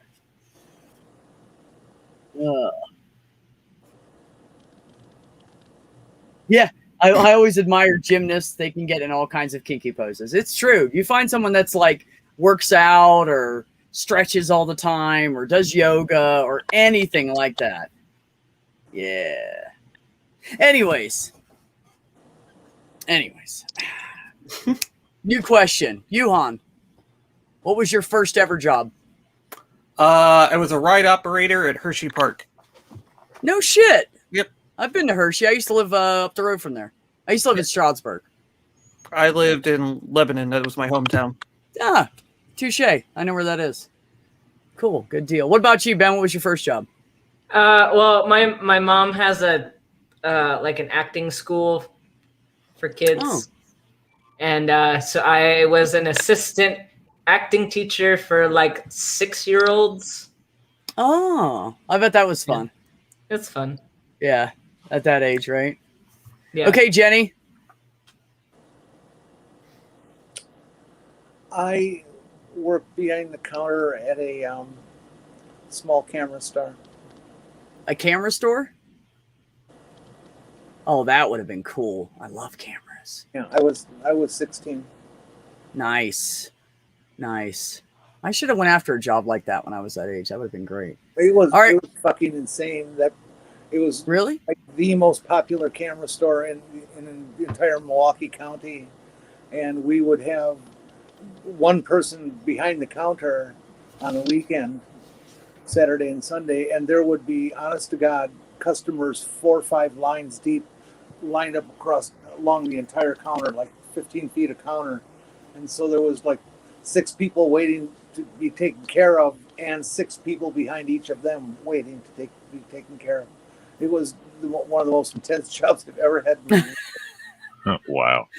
No, Ox. You're not She said a just- camera store, not a film developing store. Yeah, this was not this. Sure, we took in film for developing, but this was a hardcore camera store.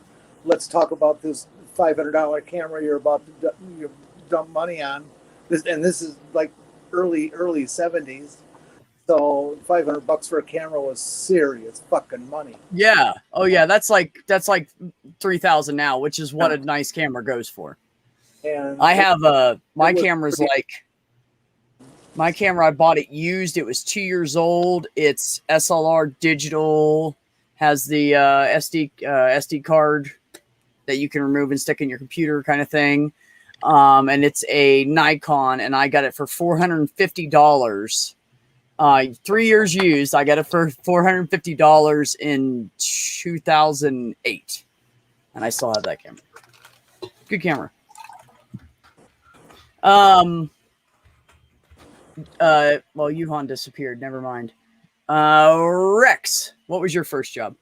Being an asshole. That was my very first job. Well, you fucking learned it well, sir. Thank you very much.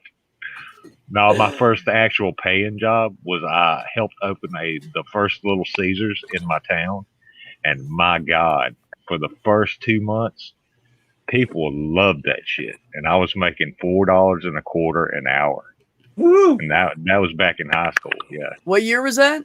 Fuck, I don't know. What We're year were you talking born? early 90s. We're talking early 90s, like 91, Oh, yeah. 92. Okay. Yeah. Yeah. Okay. Yeah. That's Yeah. about what I was making back then. That's why I Yeah. was asking. Yeah. Yeah. I think I worked in 92. I worked at a Subway and I made $4.25 an hour down in Florida.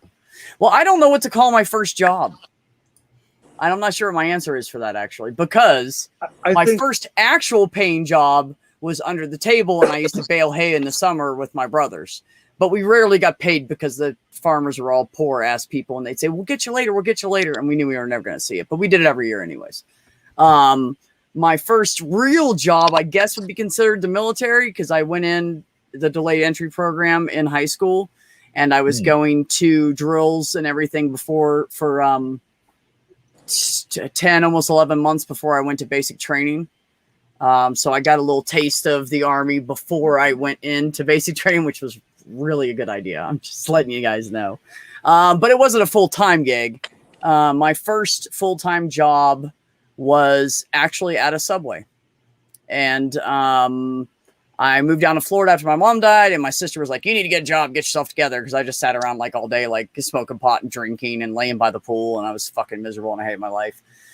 Which was good for me because I actually walked out of the apartment. So that was an improvement. So she made me go get a job, and I walked around and I found a job. I found an apartment and moved into the apartment. And then 2 blocks away from the apartment was a Subway. So I went there first and I got a job the same day. And I worked there for quite a while. So that was my first full-time on the books gig, was a Subway restaurant. Cool. that job I told you about, the wage I was getting was $1.65 an hour. Oh, that was probably good back then, though. Yeah, that was a little Yeah. above minimum. Yeah. Yeah. You know what's crazy is I remember, hold on, I'm trying to think. I was working at, I was an assistant manager at Revco, which turned into Rite Aid, which turned into Eckerd Drugs while I worked there. It was the longest job I've ever had. I was there for 8.5 years. And that's why when people are in jobs for like 20 years, I'm like, how the fuck do you do that? Seriously. Like, I didn't even realize I'd been there for like 8 years or 8.5 years. But pretty much the entire time I was with my husband at the time, I was working at that job. And I think the top money I ever made there as an assistant manager, and I was making like $1 more than minimum wage, was in 2001 when I quit that job. I believe I was making $8.75 an hour. So now here's the fucked up thing. The minimum wage hasn't really moved so much since 2001. That's what's fucked up about it. It used to go up a little bit, and then it kind of went, and here we are. So I know most places are right around $9 an hour right now for a minimum wage. Where I live, it's 12, but it's very expensive to live here. So it's $3 more an hour than the rest of New Mexico. Oh, that's pretty much what they're getting around here too. Is $12 an hour starting. Oh no, that's good. No, yeah, that's awesome. Albuquerque and all the other anywhere else except for this city I live in, the minimum wage is $9.20, and then here it's $12.20 because it costs double to live here almost. It's very expensive. So, I couldn't believe the first time I got a job that actually paid me $15 an hour. I thought I was going to be filthy rich. First good paying job I ever had, honest to God, was driving truck. My third year, no, hold on. My 5th year of driving truck, I'd been around long enough that, because they pay you based on experience. So when your first 2 years you're a truck driver, you'll starve to death. You have to like be very, very tight with your money because you will not survive. When I first started driving truck, I was only making $350 a week. And that was about average for a brand new truck driver. And it slowly went up, not by much. And finally, I started out at 26 cents a mile, and I ended up getting up to 44 cents a mile. And when I got 44 cents a mile and I was ripping my logbooks out and working way too much, totally illegally, and probably would have gotten thrown to jail if anybody had found out, I made 50 grand that year. So that was a good year. That was in 2011. 2011. It's probably the best year I ever had. I'm gonna get going. I think I'd like to have some dinner. You know, I was thinking about dinner. I'm gonna give it a little bit longer though. So, Jenny, thank you for coming. I appreciate you and love you. It's always nice to come. Appreciate your sexual innuendo. Why did I set her up for that by accident? Jenny, thank you for stopping by. Glad to. Yeah, it was good talk. Good talk. I do appreciate you. Love you, honey. Have a good night. First job, JR Ben. made $1.75 an hour. Go ahead, Rex. What is that background, Ben? Come on now. He does it for me because he's my bro and he loves me. Okay. Because we like the girls in the background. Also, Yeah. not Phoebe. I'm not I didn't Phoebe. say I didn't like it. I didn't say I didn't like it. I'm just saying. We're trying to have a serious conversation here. Who knows? Maybe Phoebe is one of the girls in the back. Maybe. Could be. Hey, Ben, do me a favor and just slide you and your chair out of the way for a second. So we can get see the full picture for just a minute. Just one, like 30 seconds or something. I gotta not knock anything over. Oh, that's nice. Yeah, There you go. nice. Oh, yeah, That that's is nice. That That is is nice. nice. Hold and hold and hold. All right, thanks. You can come back in the picture now. I think Yuhan is stuck.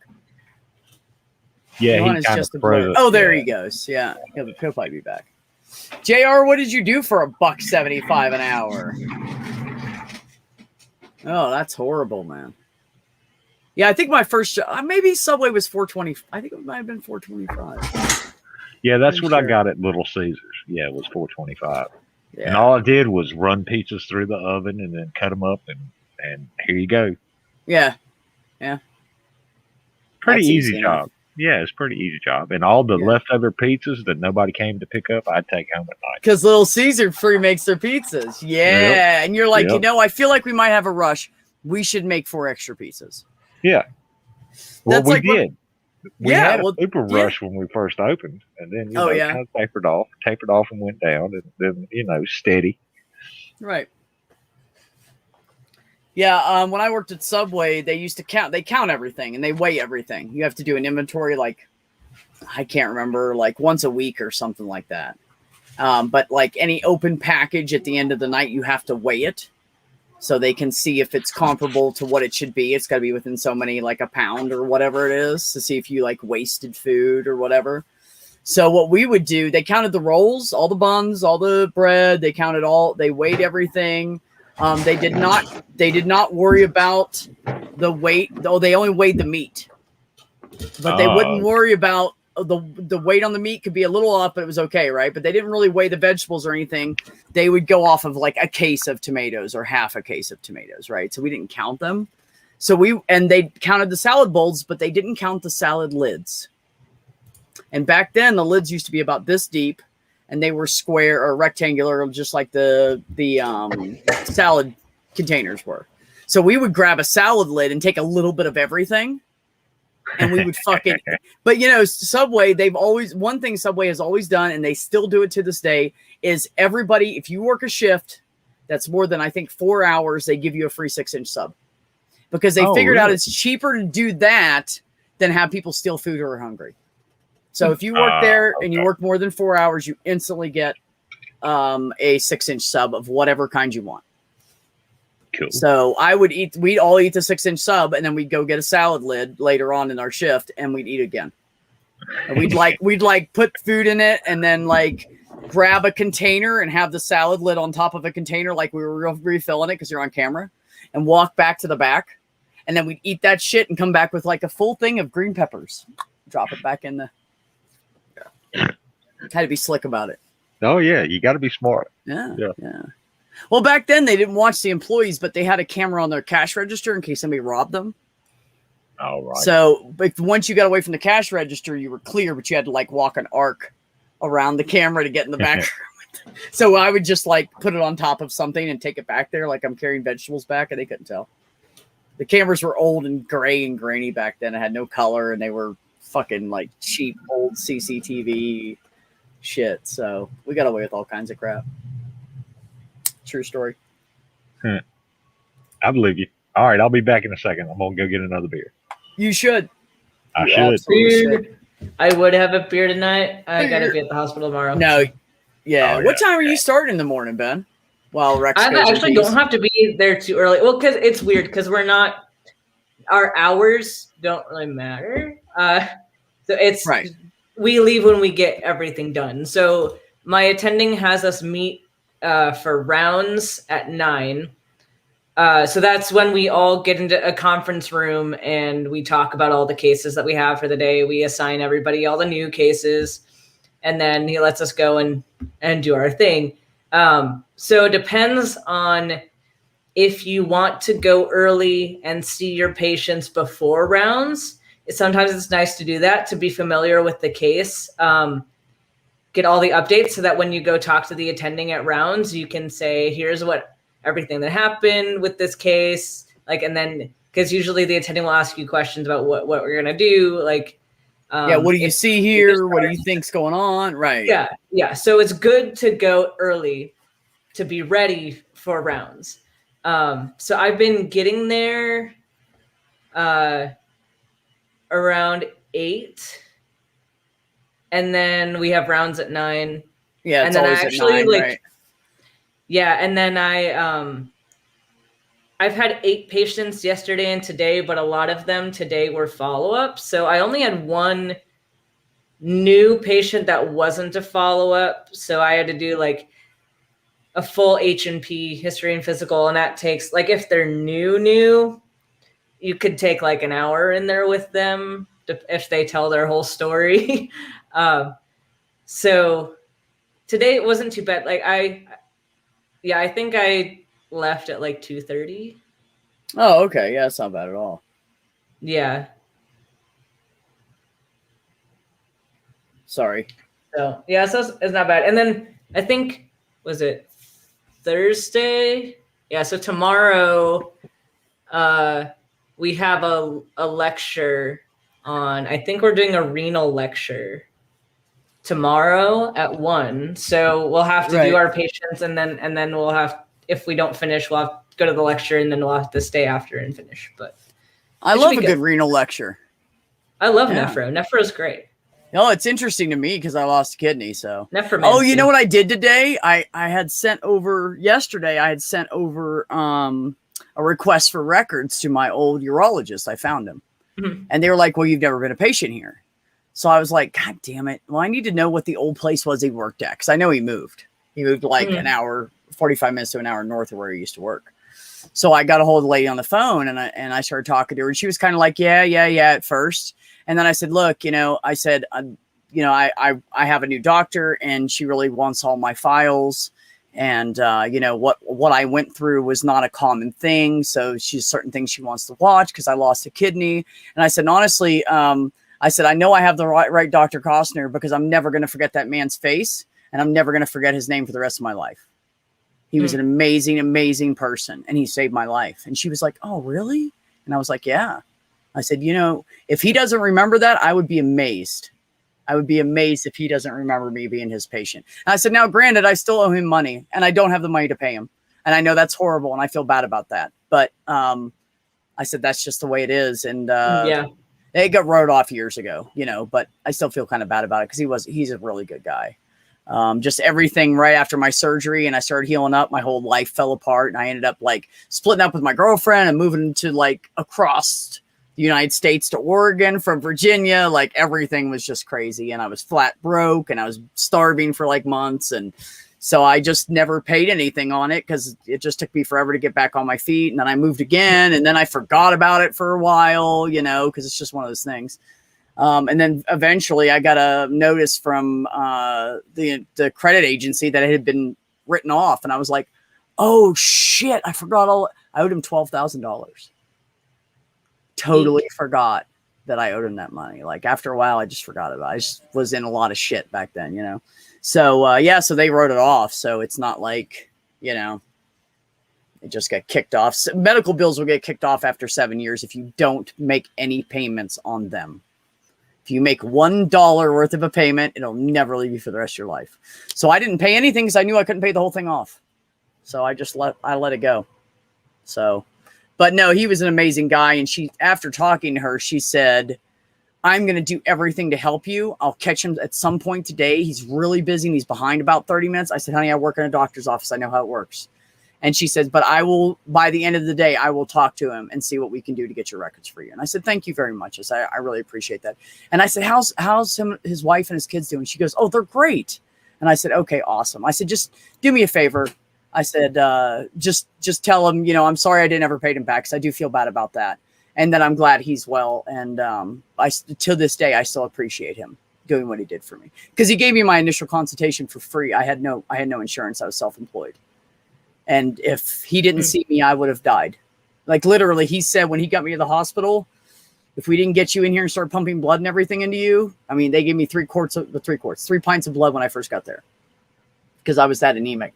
He said, if we didn't start giving you fluids and giving you blood, you would have been dead in probably 36 to 48 hours. Wow. So, yeah. Dang. And I walked into the hospital.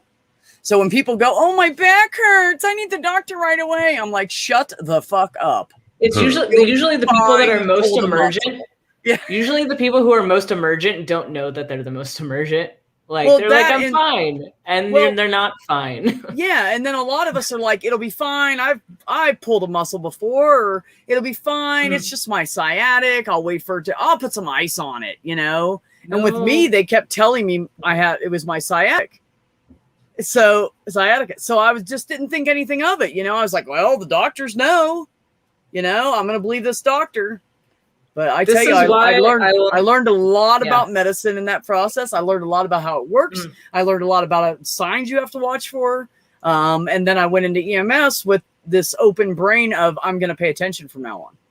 So that's why I was pretty good in EMS because I would see things that people would miss, Like Like, Yeah, oh, I that will poor old never- guy, he's tired. Yeah. No, he's compensating. He's not breathing properly. Stick a pulse ox on him right now. What is it?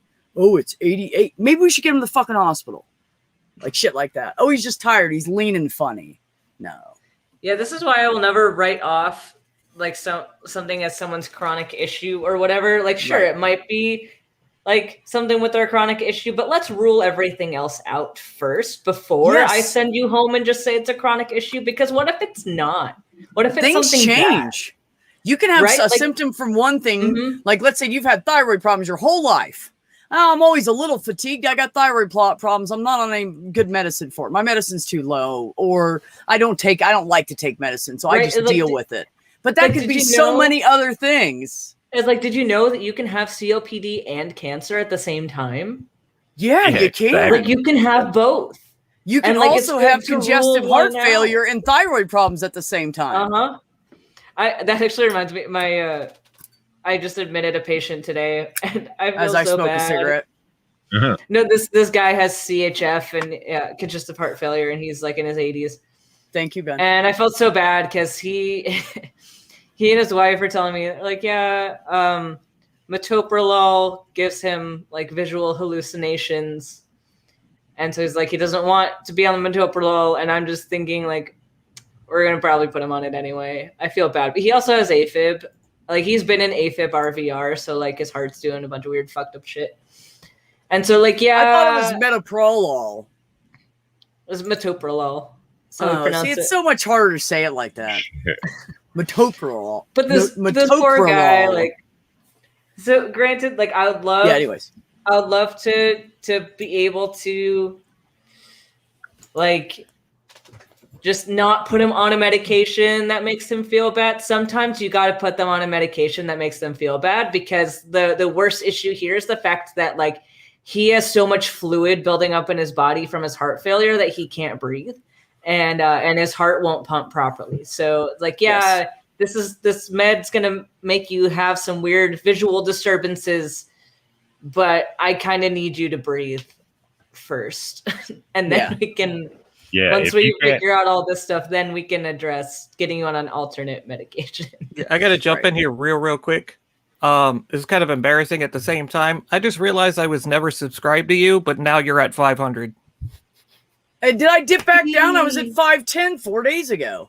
Oh, well, never mind. I didn't say that. It just keeps going up and down. Yeah, it I just thought that was a good No, thing. actually, last Wednesday I was right on the dot at 500, and I had been at 512. I dropped down to 498. I went back up to 510. Then I went down to 500, and I think I was at like 503 last time I looked. YouTube. So it just keeps Oh, doing this. Yeah. Well, now you're Yeah, at 500 again. YouTube. Thank you. I feel better now. I can Well, sleep tonight. I keep I don't jumping even think from, about it, mostly, honest. I keep jumping from 160 to 165 subscribers. It fluctuates between that. And Mine really doesn't fluctuate. Where are you at, Ben? Today I'm at 204. Yeah, so you've been at 200 because last time I looked, I think you were at 196, right? Like a week or Yeah, so I ago? just hit 200 like this week, and like Okay. if it fluctuates at all, it's by one person. See, you know what? I've The never had hard big humps- fluctuations. The hard humps to get past, and I mean like 50 subs or more past, is 200 and 500 for some reason. And once you get past 200, you'll go to 500 pretty quick. You'll be at 200 for a while, and then you'll be at 500 for a long time, and then eventually all of a sudden you'll be like, oh, I'm at 700. Oh, I'm at 1,000. But for some reason, those are Yeah. like big, like milestones in the YouTube It's getting community. that algorithm to notice you. Oh, sure. Yeah. Stupid algorithm. And to get YouTube to actually send out notifications when you're live, because they fucking suck at that. You know what I Oh, do? see, I don't do lives. I on go to the YouTube. person's channel. If I didn't see the notification, I unsubscribe to them and I resubscribe right then. And then all of a Oh. sudden I'll start getting notifications again. Huh. Yep. It's almost like people that I haven't seen in a long time is who it happens with. It's almost like it forgets to notify you if they haven't done something for a while. So let's like say someone disappears for like a month and then they come back around. I'm like, I didn't fucking know they were back. So I unsubscribe to them and resubscribe and go back and put the notifications at all for their notifications, and then it's fine again. So you can try that if there's somebody you keep missing. Okay. Well, when I go, I burned up my StreamYard hours for this month. It's going to reset in like 4 days or something. And when I go live, I'll just spread it all over Discord, and every Discord the active Discord servers. I need to unsubscribe to some Discord that are just crap. But yeah, I'll put it in Discord. And usually a lot of people show up. Yeah, that's cool. I could dig it. We need Hey, to do another Theos. Beers and Bros soon. I know. I was 'Cause, going to say that was something so good about for my that. Twitch channel. Yeah. Really? It was fun too. It was so good for my Twitch channel. We got so much like interaction. Oh, by the with way, that. you guys that come on here all the time, i.e. Ben, I need you to leave Twitch open for me while I'm streaming on here, because I'm streaming it to Twitch too every time. Okay. Because you started me on it. You're the one that convinced me to start streaming Yeah. to fucking Twitch. So you got to give me some love, bro. Look, give me some love. Yeah, I'll be I've been at in chat. 500 I've been- subs. I've hit 500 subs and went over and dropped below like 4 or 5 times in the last 3 weeks. So thank you guys. But I mean, I do appreciate the congratulations. Oh, good. Marie's still there. Thank you, Marie. Thank you. Thank you. Yeah, with Twitch, you guys, you just have to have 2 consistent viewers on every stream with some comments. And then, and how many hours of videos or something like that? What is the other prerequisite to get monetized on Twitch? You need 50 followers. 50 followers and then 2 people watching every single And stream. then there is a certain amount of watch time, but I don't remember what it is. I can't I need to remember actually either. do a Twitch stream at some point this week, because I mean my Twitch knows that I'm on rotations right now. So they know I'm a little bit unpredictable, but I should at least do something over the weekend probably. You know what I was thinking? I don't know how to do this, but I need to find out from MathPig how to do it. I was thinking the next time you stream on Twitch, or the next time I stream with you on it, we should share stream codes and stream on the other person's. Well, you shit. can, and you can host somebody else's channel. But what I can do is I can do a stream leading straight into your stream, and then I can raid you, and so all of my viewers will end up in your chat. Yeah, but MathPig does it all the time. He'll stream in 2 places at once. That's what I want to do. You have to have the person's stream key off of that stream or whatever. Okay. And then you give it to that person, and you can put it and stream your shit onto their channel. I mean, their shit onto your channel. Yeah. So like if you and I do a Beers and Bros on Twitch, I could stick it on YouTube too. That would be, Right. that'd be good. Yeah. Yeah, that's actually Or how if we're doing something like this, you could stream it on your Twitch at the same time we're on my channel. That's what I'm saying. We could just share it. Yeah, that'd be good. And then we can double up our views on that shit like that. That's actually how I have to produce I produce it that way for Amanda. She just gives me her stream key. I plug it into OBS, and there we go. Yeah. See, I don't have OBS right now though. Yeah, I use OBS for mine. I'm gonna buy a tower soon, and I'm gonna hook my internet. Right now, I'm running off of Wi-Fi, and it's really good Wi-Fi because you see how I'm not blinking or buffering or anything. The only time I blink is when I bring up freaking Twitter while I'm on a stream. Twitter sucks so much goddamn bandwidth; it's ridiculous. Anyways, so once I buy a tower, I'm gonna do that in about a month or 2 here. I got to lead on some good refurb guys. Our IT computer guy that works for our business, the business I work at. He refurbs them and sells them, and he won't screw me over. He's been with them for like 15 years now or something. He's a really good, solid dude. So anyway, so he's going to sell me a tower. He said he's got a really nice one for like 700. I'm like, it's a little out of my price range right now, but he's got a nice like 3-year-old Dell that with a monitor. He said he'd sell me for like $150, which is pretty fucking that's cheap. not bad. Yeah, That's not bad at all. And he said, "Oh, you don't want to do anything fancy on it, but if you're just streaming to YouTube and shit, it'll be fine." I'm like, "Yeah, that's all I do." So, and that way I can plug directly in because I'm doing this off a laptop, so I can't. I had problems with it. It wouldn't read it or something. It was really fucking weird, but it let me do my Wi-Fi all day. Yeah, I've just gotten into the whole Twitch thing, so good information. Thank you for cluing me in on how to do that shit. Yeah. And if you ever want like help with anything, or you want me to spread it out for you, hit me on Twitter when you put it on Twitter. Nah, I don't use Twitter. I do not use Twitter. No. Just send me the mainstream YouTube link, whenever you do one, just send it to me however you want, Twitter or whatever. I'll put it out there for you. And I'll try to get you some more people on. All right, who's on Discord? Because I'm on the Shills Discord, but I'm not on it. What's your Discord? A Dungeon and a Dragon is my Discord. Oh, good. Oh God, let me see if I can find you. Or just look up Clockwork Rex on Discord. I mean, I'm Clockwork Rex here. I'm Clockwork Rex on YouTube. I'm Clockwork Rex on Any Discord. spaces or all one word? There's a space between Clockwork and Rex. I think. Yeah, I'm not coming up with anything, dude.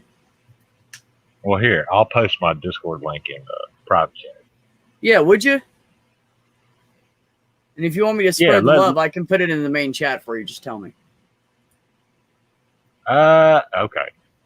If you want me to. That's up to you, man. Well, I mean, I am the admin on my Discord, so I can kick whoever I want to. So if any kind of freaky people show up.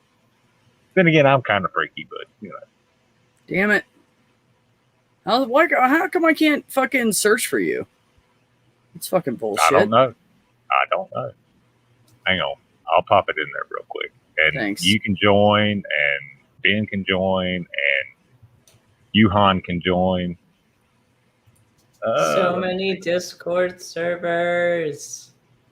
Yeah, there's a lot of people on Discord, man. If you so put many your shit on Discords. Discord, I never post to Discord, but I should get in some more servers and do that too. I'm always just rushing quite home. a few servers. I'm always rushing home, so I just put it on Twitter real quick because it's the easiest one to do because I'm already going on there to send links. So. Yeah, I'm not super on top of everything right now, but also I'm actively learning medicine right now, and I have priorities. So. Well, yeah, and I think you should, sir. Sure.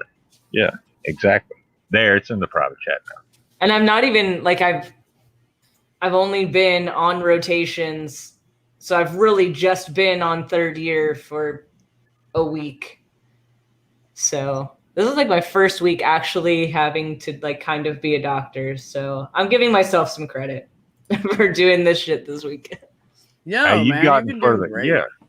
Yeah, Ben, you've gotten further than I ever would have. My mother was a nurse for like 40 years. My sister's a nurse now, and I'm like, how do y'all do that shit?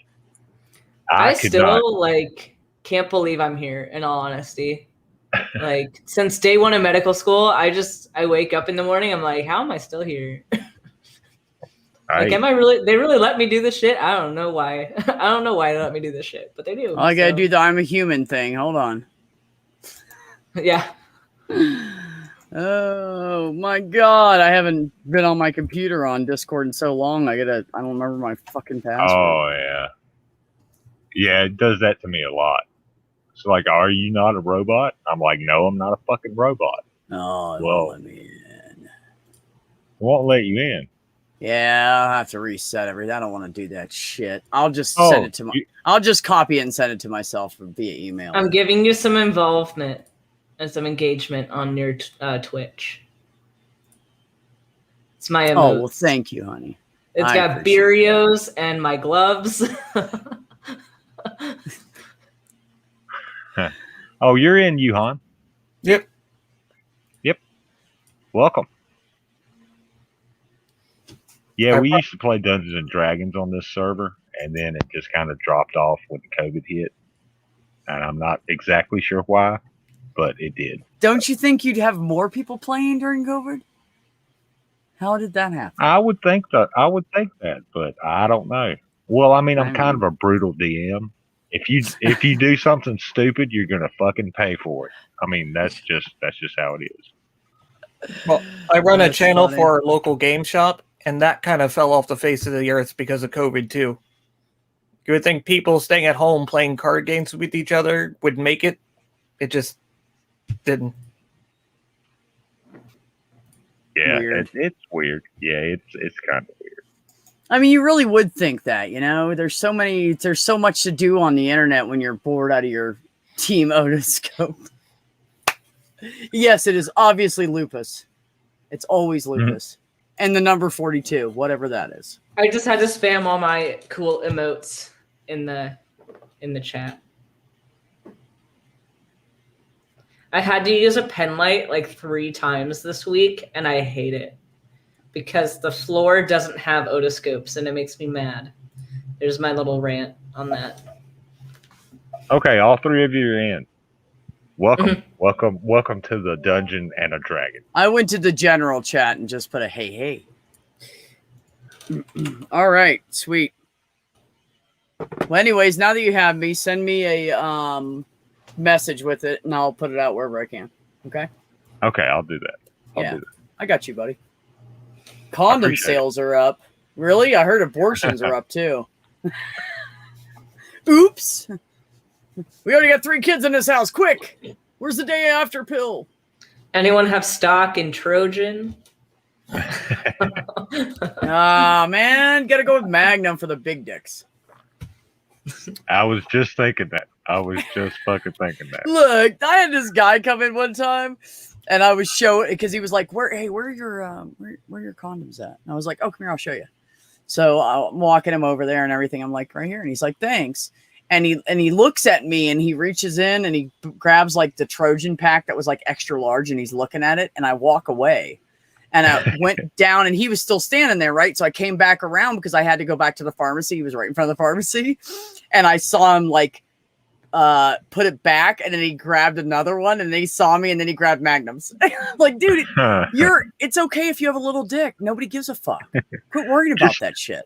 Yeah, just be glad you have a dick at all, you fucking bastard. Right? You know? Yeah, some guys the were ones not that are born with a dick, and I wish I had one. Right. Exactly. Thank you. Just be glad you have that 4 inches. Use it, dude. Use it. Hey, 5.5. 5.5.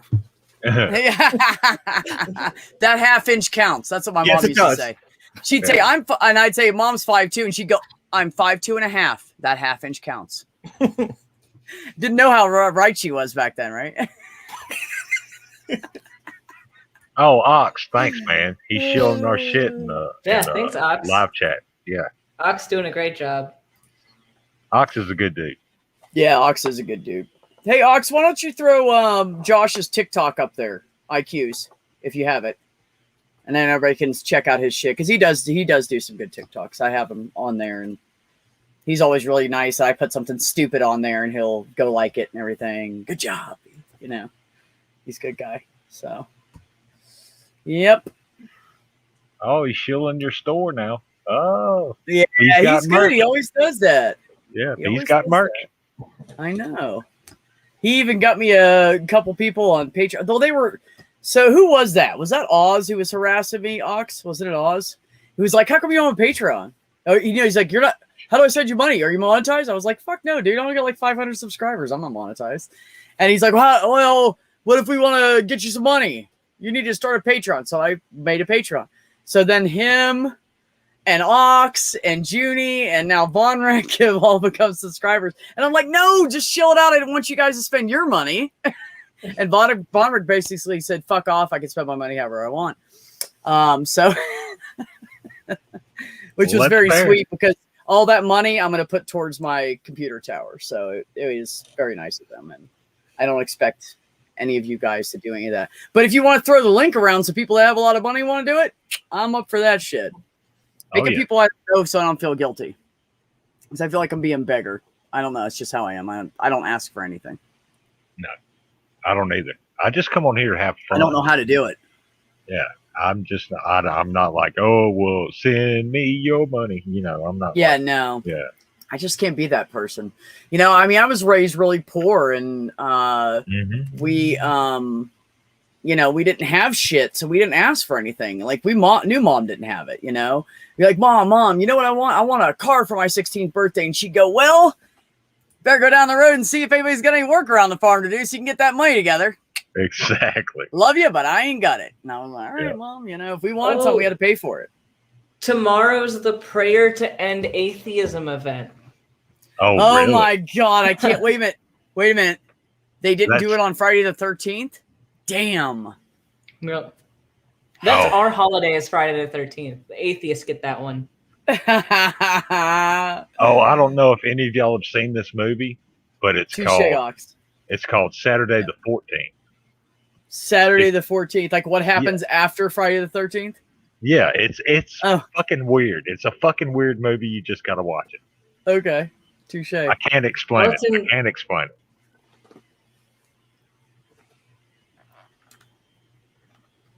Have you guys ever watched that Sydney Winston guy? Anybody? No. So someone was over there watching him and was like, "Oh, I'm gonna go over and check this out." So I went over, and of course I'm a nice person, so I subscribed to him. Like, all he literally does is play other people's videos, and then he'll stop every so often and make like a little 1 minute comment, and then he'll play it for like. I'm like, dude, isn't that just stealing other people's content? You're not really debunking it. You're not really talking about it much. You're supposed Unless to he gets like, someone on to talk about it with him, then they'll have a discussion. But if it's just him, he's just playing other people's videos. It's supposed to. You're supposed to give more of a reaction. Like if you're going to use someone's content, you're supposed to actually like have comments. Yeah. on it. And he says a few things, but it's not anything of substance most of the time. And I'm just like, dude, like, I'm nice and I'm going to stay subscribed to him. Like, he just went live a little while ago. So, I mean, I'll stay subscribed to him because I'm not an asshole, you know. I still give him some support because he doesn't have a lot of, you know, subs. But I just wasn't impressed by that. I was like, you know, like, that's why I don't do content, like pre-recorded shit. It's not my thing. It's not my thing. I like the fluid conversation between people. That's what I prefer. You know, I've thought about doing my own videos. I'm just not into that shit. I love playing with the videos. I love splicing shit, but I just don't want to do that. I want to put that kind of shit into something I'm not as interested in. I got my first Answers in Genesis response video coming on Friday.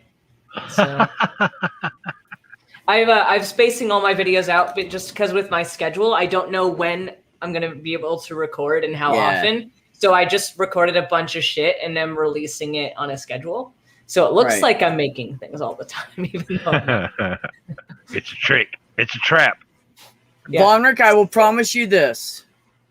Since you are so awesome to give me money, I am definitely will put it towards my YouTube stuff and getting a tower, and so I can stream better. And then I don't know, maybe one day I will do some pre-recorded shit. You never know what might come out of me. So I do promise you that's exactly where any of it will go. Ben, I subbed to your channel. Yuhan, I think I'm already subbed to your channel. Yeah, I don't Good put move. out a whole lot. I'm usually producing other people's stuff. I was gonna say he's always in the background or in the chat. Yeah, Because behind the scenes. yeah. Well, that's what MathPig wants to do. Really, he doesn't want to do his own stuff. He doesn't want to be on. He wants to just produce for people. Like that's what he would like to do too. Yeah. yeah, he has offered to help me out with some stuff.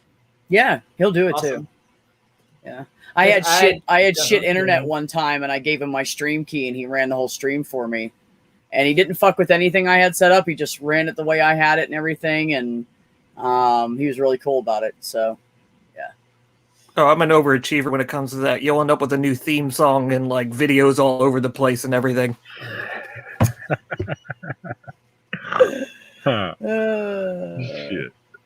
Right. No, Ox, Rex already admitted he wasn't a sub to me and subscribed to me. So yeah. Absolutely. No, I'm subbed to you. I'm subbed to you. Oh, were you? Didn't you say you weren't and you just did? Or are you talking to Ben?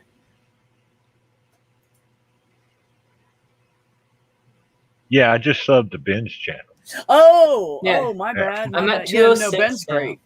You guys should No. definitely sub to him too. Also, Ox puts out little, kind of like Josh IQ does, little like feely boost your day kind of stuff. So if you guys are into that and want a nice daily boost with some good music, and also he does some other little stuff, you know, puts out some. You really have to watch the guy with the Walmart cart. Which one's that? What is that called, Ox? God, that's funny. I can't even remember what it's called. Can't remember the song you have to it.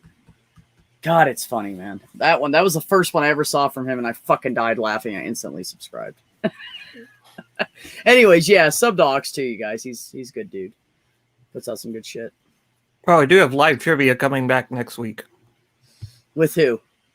Me. I run a nerd trivia /debate /whatever channel. Do you? That's awesome. How did I not know this shit? Yeah, well, it used to be who can beat GE and KC. Now it's who can beat Dave. Oh, Yeah, excellent, excellent. That's hilarious. Now I'm wondering if I'm even subscribed to you, Johan. I know I am because after he went on Neil's show, I subscribed. What's your channel called? Oh, it's just Johan. yeah. There's a playlist on me that links to the trivia thing.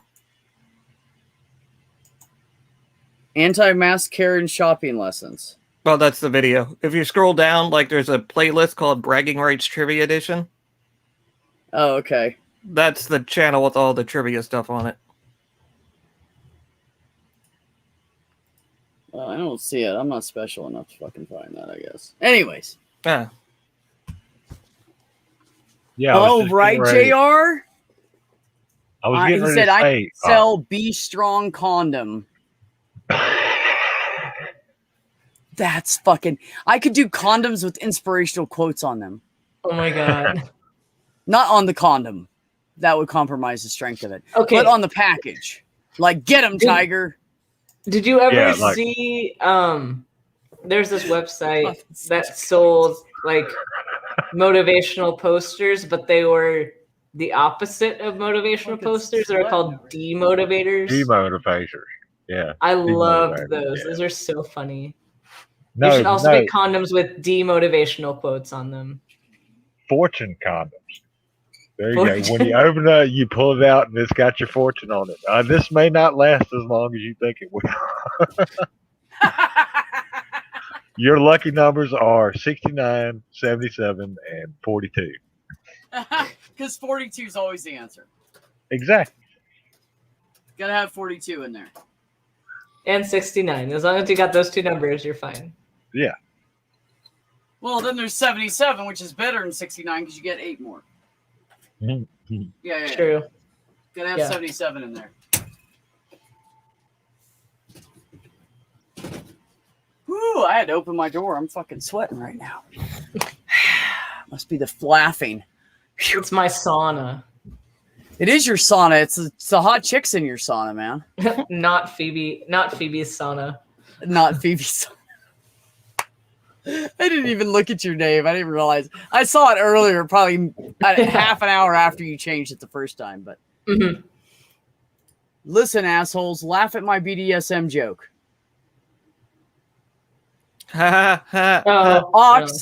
Ox, hope you're not drunk and you will regret this in the morning is not an inspirational quote to help a man out. I want to put shit like go get him, Tiger, or you're a beast, or slap this on that dick.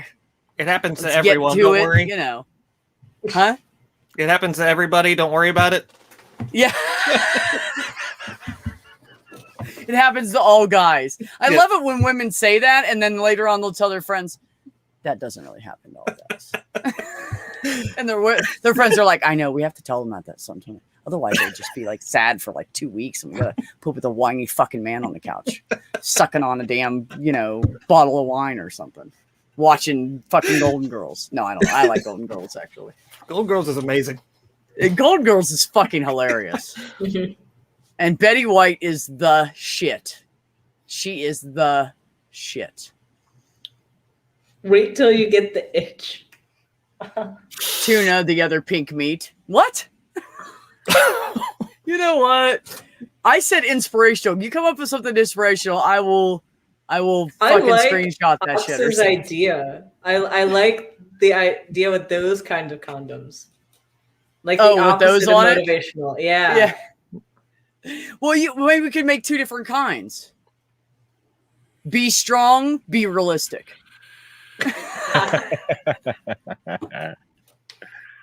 Be a beast, be realistic.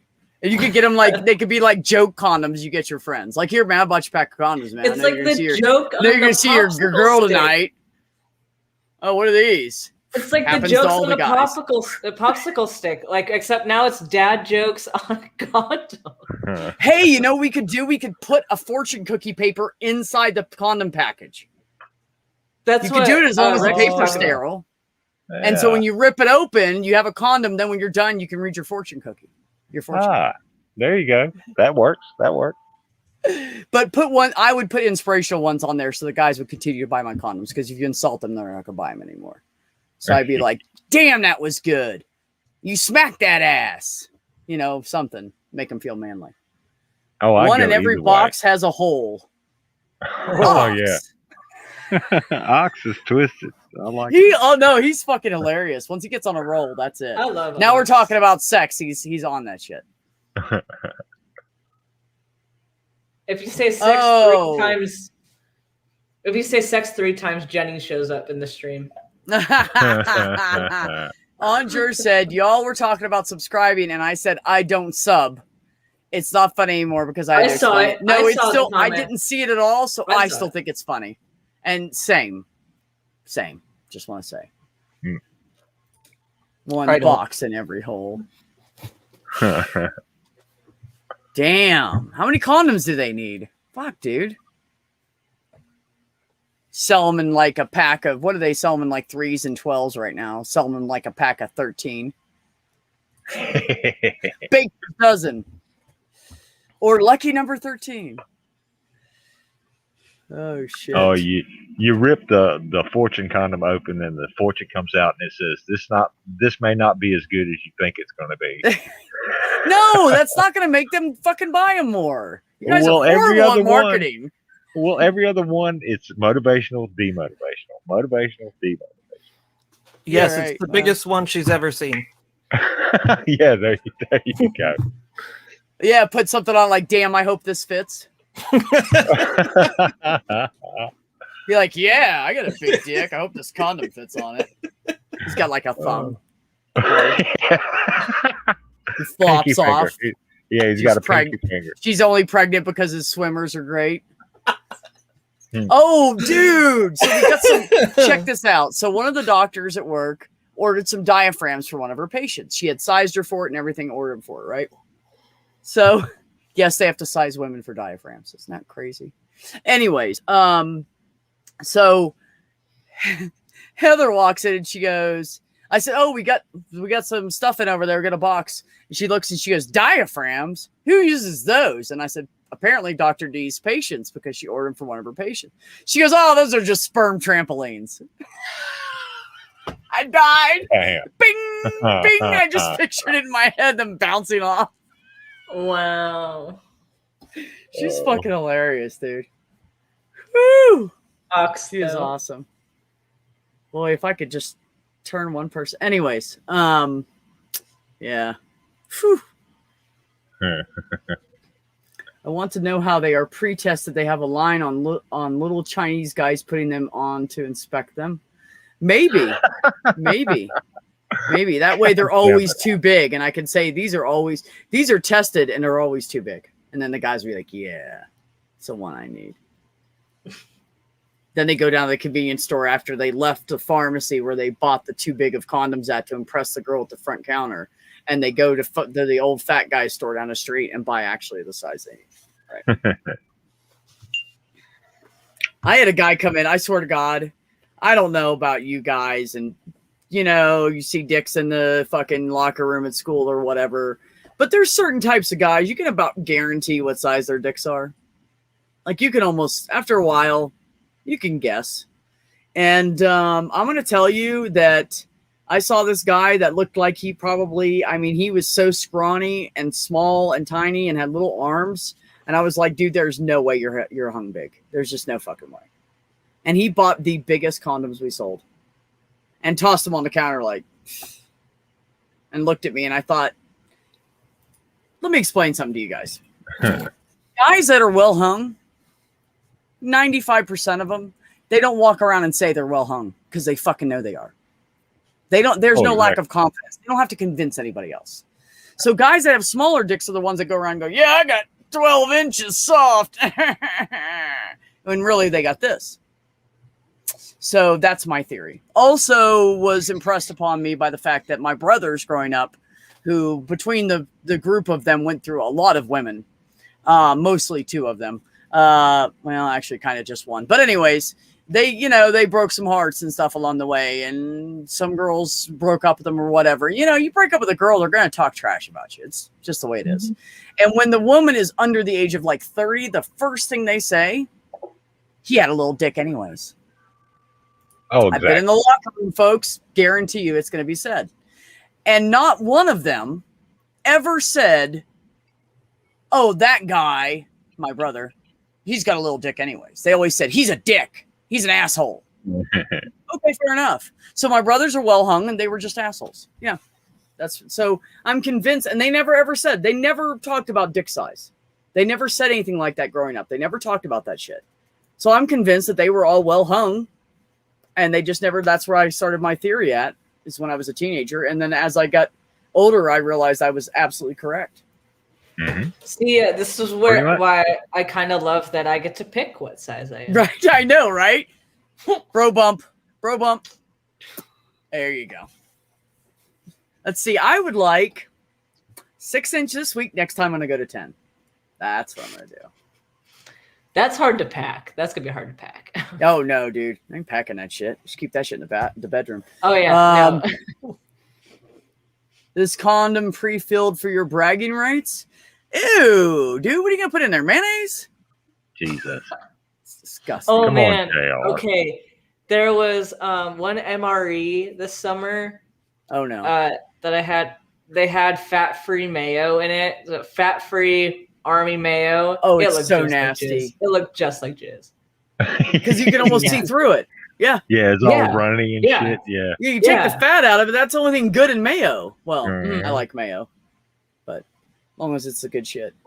Fat-free mayo. Yeah, that's nasty. Oh, I tried that one time. I was on Fat-free a and Army diet. mayo. And I got everything fat-free that I could that wasn't like, didn't have horrible amount of chemicals in it for me. So I was trying to like really, really diet. And I got some mayo.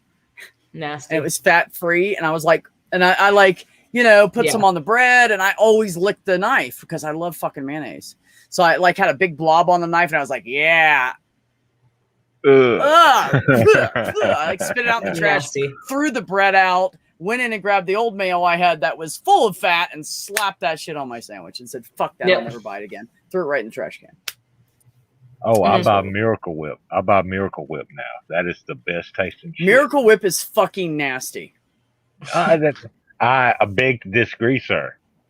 I beg to disagree with you, sir. It says salad dressing on it for years, and you fuckers kept putting it on. It was meant for like coleslaw and shit, and then you fuckers started putting it on bread, and now they call it a sandwich dressing. No, it's fucking salad dressing mixed with goddamn mayonnaise, and it's fucking disgusting. It's fucking disgusting. Well, we'll just have to agree to disagree. Okay, touche. Japanese mayo, yes. Japanese mayo, delicious. Really? It's got more sugar in it, I believe. That's the big difference. I don't think I'd like that. I'm really picky about too much sugar and too much salt. Mayo chup? Is it ketchup? Isn't that mac sauce? No, actually, people are under. Let me clear this up for everybody. People are under the wrong impression that Big Mac sauce is just Thousand Island dressing. It actually is not just Thousand Island dressing. They actually have a couple different ingredients in there, and they are also picky about the kind of relish, pickly shit they put in there. So it's not the same because Thousand Island dressing, is it made with dill pickles or is it bread and butter pickles, the sweet ones? I can't remember. I think it's the sweet. Yeah, so theirs is not the sweet kind. It's the opposite of. Okay, that's so one of the things, and then they put like, what was it, like lime juice or something extra in there, and I don't know. But if you guys look it up, you'll find the recipe. But it is not Thousand Island. Everybody's under that impression, but it's not. Okay, McDonald's is on the verge of taking the stream down.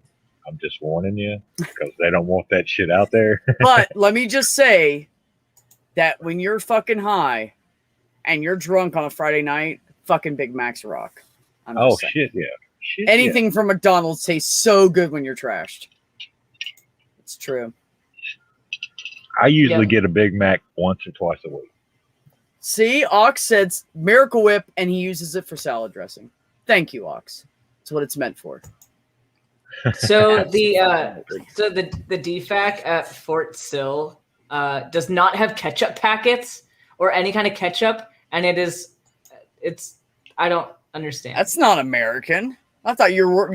Are you in the American Army or a yeah, communist it's the American army? right? Oh, you go Like, to How do you Fort not Sill? have ketchup? Well, I was at Fort Sill this summer I did training at Fort Sill, and they had no ketchup at the DFAT. Oh no. I was like, how?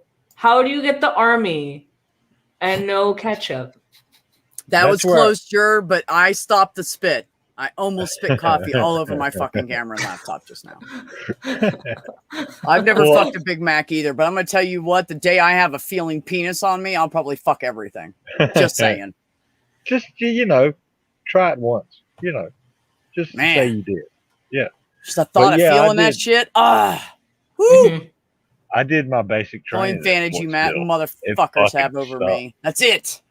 Fort Sill is a great time. But just know that I can still lick pussy better than any man. I'm just saying. Any AMAB assigned male at birth. I guarantee it. Well, probably. this average- is something I do not. I average 3 to 5 times in 10 to 15 minutes. Every time. Okay, so you know how Any woman. you know how normally I Some would of them. say that I I would got want 8 times in 10 to 15 minutes. It was amazing.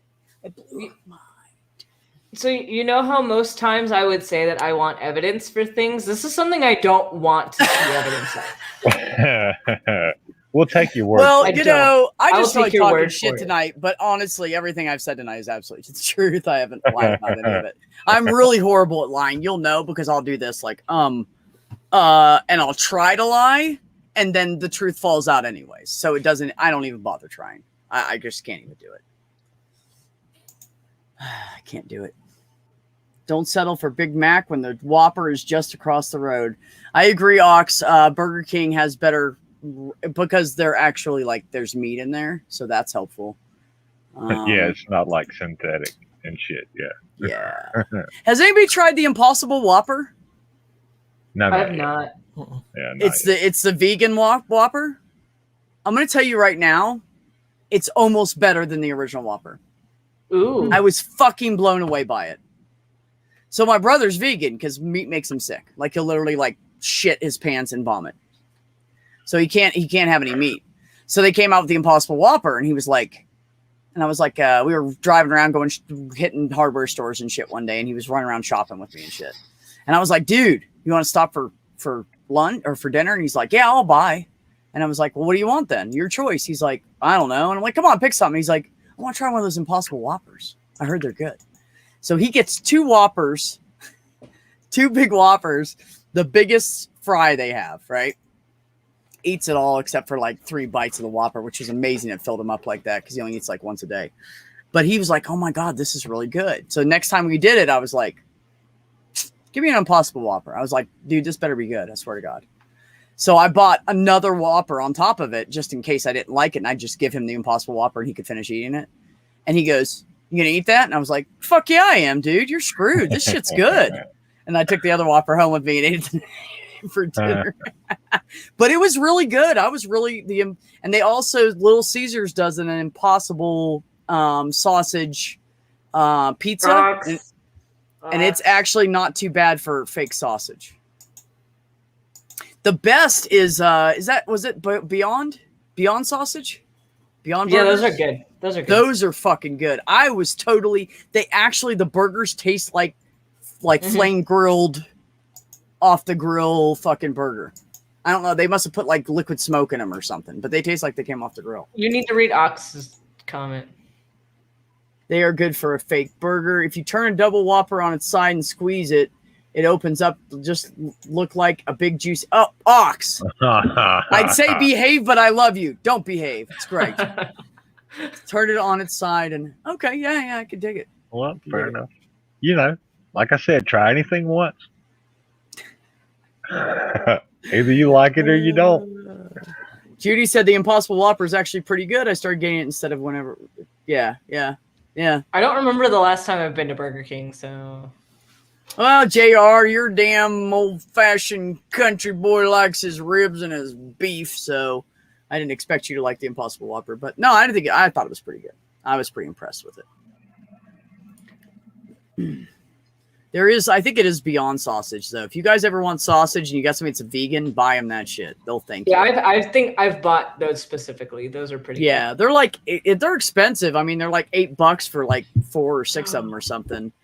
But, Marie's my favorite in the chat right now. That's my Beerios emote. Fuck burgers, get Beerios. I love Cheerios, but I don't like beer enough to do that. Yeah, it was weird. Oh, It's JR, you gotta definitely be a thing- open-minded. We all want Definitely real things meat. I do for the internet and not like in my everyday life. Right. Oh my God, it's 10 o'clock. I gotta eat and get to bed. Yeah, So it's good to 9 where you're decompress, at, right? though. But yeah, I usually stay up till like 10 or 10:30. Yeah, but you study, right? Before you crash? Yeah, I study. You guys go to bed early. Just because I work at the hospital all day and I do brain work, so Yeah, it's exhausting. I'm that's like- diagnosing shit, and I don't know anything anyway. So That's like Medical where I work. school's hard. People will call and they'll be like, "Oh, I need to see the doctor," and one of the girls are like, "Okay, yeah, we'll put you on the same day appointment." You have to keep those at the end of the day for anybody that knows anything about doctors' offices. I was like, "What's going on with her?" Because I overheard the conversation, and she said, "Oh, she's got blood in her stool." I said, "Tell her to go to the fucking emergency room." And she goes, "Really?" I was going to ask Heather, and I said, "No, no, I don't need to ask Heather. You send her to the emergency room. I don't care what color it is or anything. Go send her to the emergency room." She had a fucking GI bleed. Yeah, 1 point Wow. for B. She ended up being in the hospital for 3 days. She's an 81-year-old woman, and she's fine now. Well, anytime Don't watch that anytime you're shitting blood or coughing up blood, go to the ER. Yeah. I tell you what, you ever cough up anything that looks like coffee grounds, you better have somebody drive you, and I mean now, Exactly. because you're Yeah. fucked. We picked. Oh my God, Ben, you'll appreciate the story. So we get sent to emergency run to a nursing home. Okay. And they have like 2 patients in the room, and they have the curtain in the middle. And they're like, "Yeah, he's puking up blood, we think." And I'm like, "Really?" And they said, "Yeah, it looks like coffee grounds." Now I'm brand new basic. I have never heard of it before. And the paramedic I'm with, she walks in the room. He said, "We'll be right there." And he looks at me and says, if it looks like coffee grounds, that means it's really, really dark red blood, which means it has not been exposed to oxygen, which means it's a bleed from deep in their body, and you need to get them to the hospital now. So let's do that. And I said, "Yes, sir." So we walk in the room.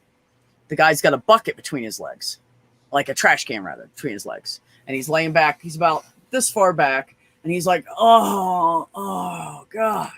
Oh, and then he goes, "Ugh," and he pukes again. And he projectile vomits. I'm not kidding you. At least 6, if not 8 or 9 feet. And it hits the curtain. Thank God they had the curtain up.